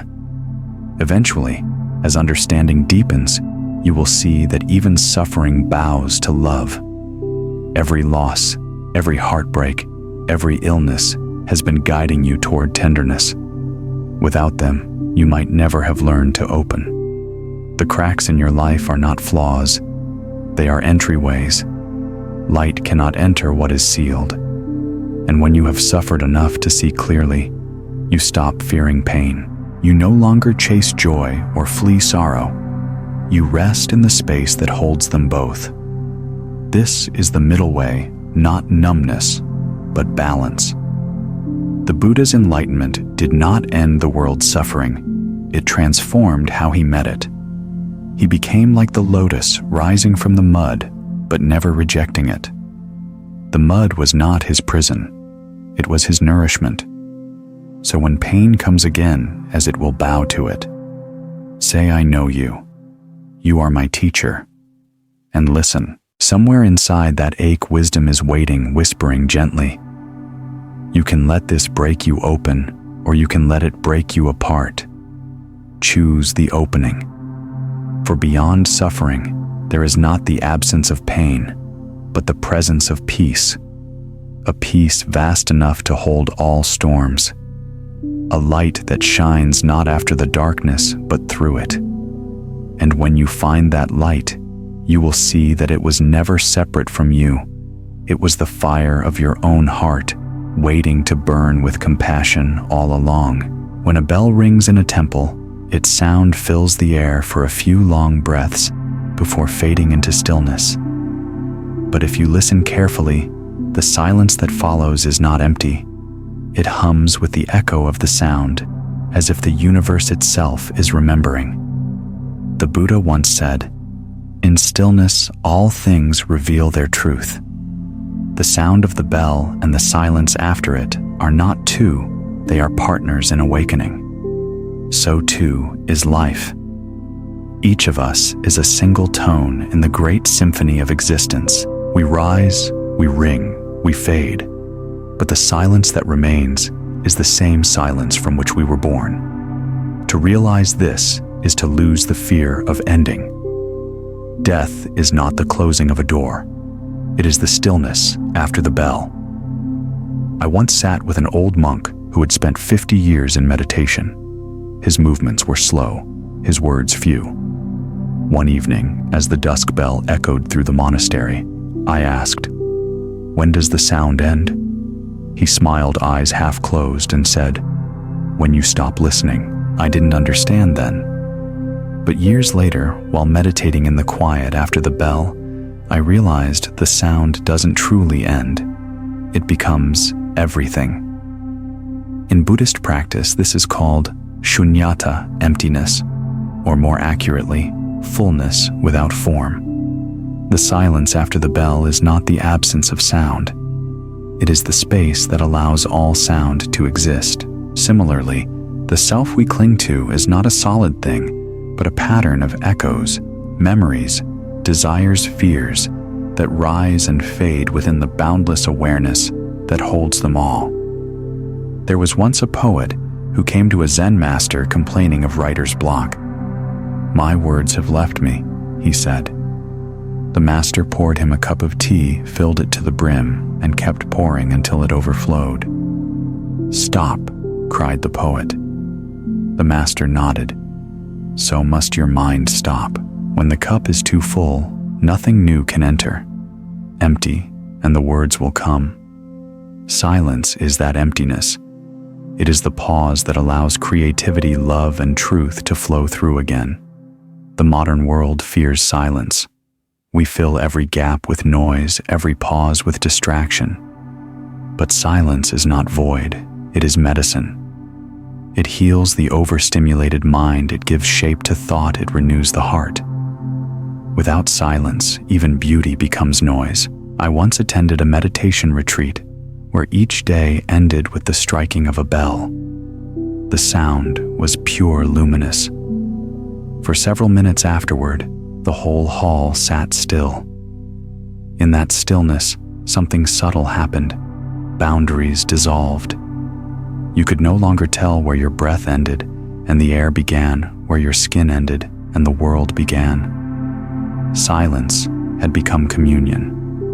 The Buddha taught that everything conditioned must pass. The bell rings, the bell fades, the sound of joy, the echo of sorrow, the heartbeat of life all follow this rhythm. To resist this fading is to suffer. To accept it is to awaken. A student once asked his teacher, "Master, where will I go when I die?" The teacher replied, "Where does the sound go when the bell stops ringing?" The student pondered this for years before realizing it doesn't go anywhere. It simply merges back into silence. So do we. Letting yourself merge with silence is not death. It is liberation. It is the return to what has always been here, quietly waiting beneath the noise of doing and becoming. It is the home beyond birth and death, beyond joy and sorrow. In the Heart Sutra, it is said, "Form is emptiness, emptiness is form." The bell and its silence are not opposites. They are the same song at different tempos. The sound gives the silence meaning. The silence gives the sound depth. Likewise, life and death, gain and loss, joy and pain, they complete each other. To cling to one and reject the other is to miss the whole. Once during a funeral in a small Thai temple, the monks chanted for hours as rain fell outside. When the chanting stopped, the rain continued, soft, steady, infinite. The abbot turned to the grieving family and said, "Do you hear life is still chanting?" His words were not meant to console, but to awaken. The silence after loss is not the absence of life, it is life continuing in another key. When you meditate, listen not only to what arises, but to what follows.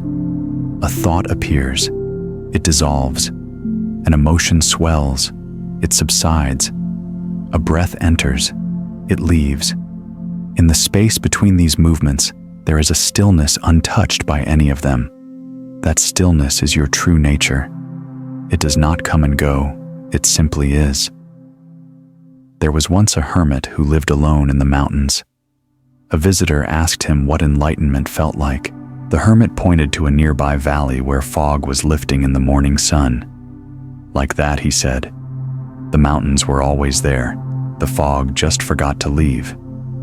Silence is the lifting of that fog. It reveals what never needed to be found. Even in daily life, silence can become a practice. When someone angers you, pause before responding. Let silence cool the flame. When joy fills you, pause before sharing. Let silence deepen your gratitude. In every conversation, leave space between words so understanding can breathe. The most compassionate speech often begins in silence, and sometimes silence itself is the answer. When words can no longer carry truth, silence holds it perfectly. When someone we love is in pain, it is often not our advice they need, but our quiet presence, the kind of silence that says, "I am here. I see you. You are not alone." One evening, I walked to the monastery courtyard just after sunset. The great bell had just been struck. Its sound rose into the darkening sky, then faded. I stood listening long after it disappeared. The night was alive with quiet, the sound of crickets, the whisper of wind, the steady pulse of my own breath. It was then I realized that the bell was still ringing, not in the air, but in me. This is the final teaching of silence. Everything you seek has always been sounding within you. The peace you chase, the meaning you question, the love you long for, they are the echoes of your own being calling you home. When you sit in silence long enough, the seeker and the sought vanish. The bell, the listener, and the sound become one. What remains is awareness itself, vast, luminous, boundless. And in that vastness, there is no more coming or going, no more beginning or end. Only this infinite wordless harmony, the great silence after the bell. It is not the end of the song, it is the sound of truth finally resting in itself.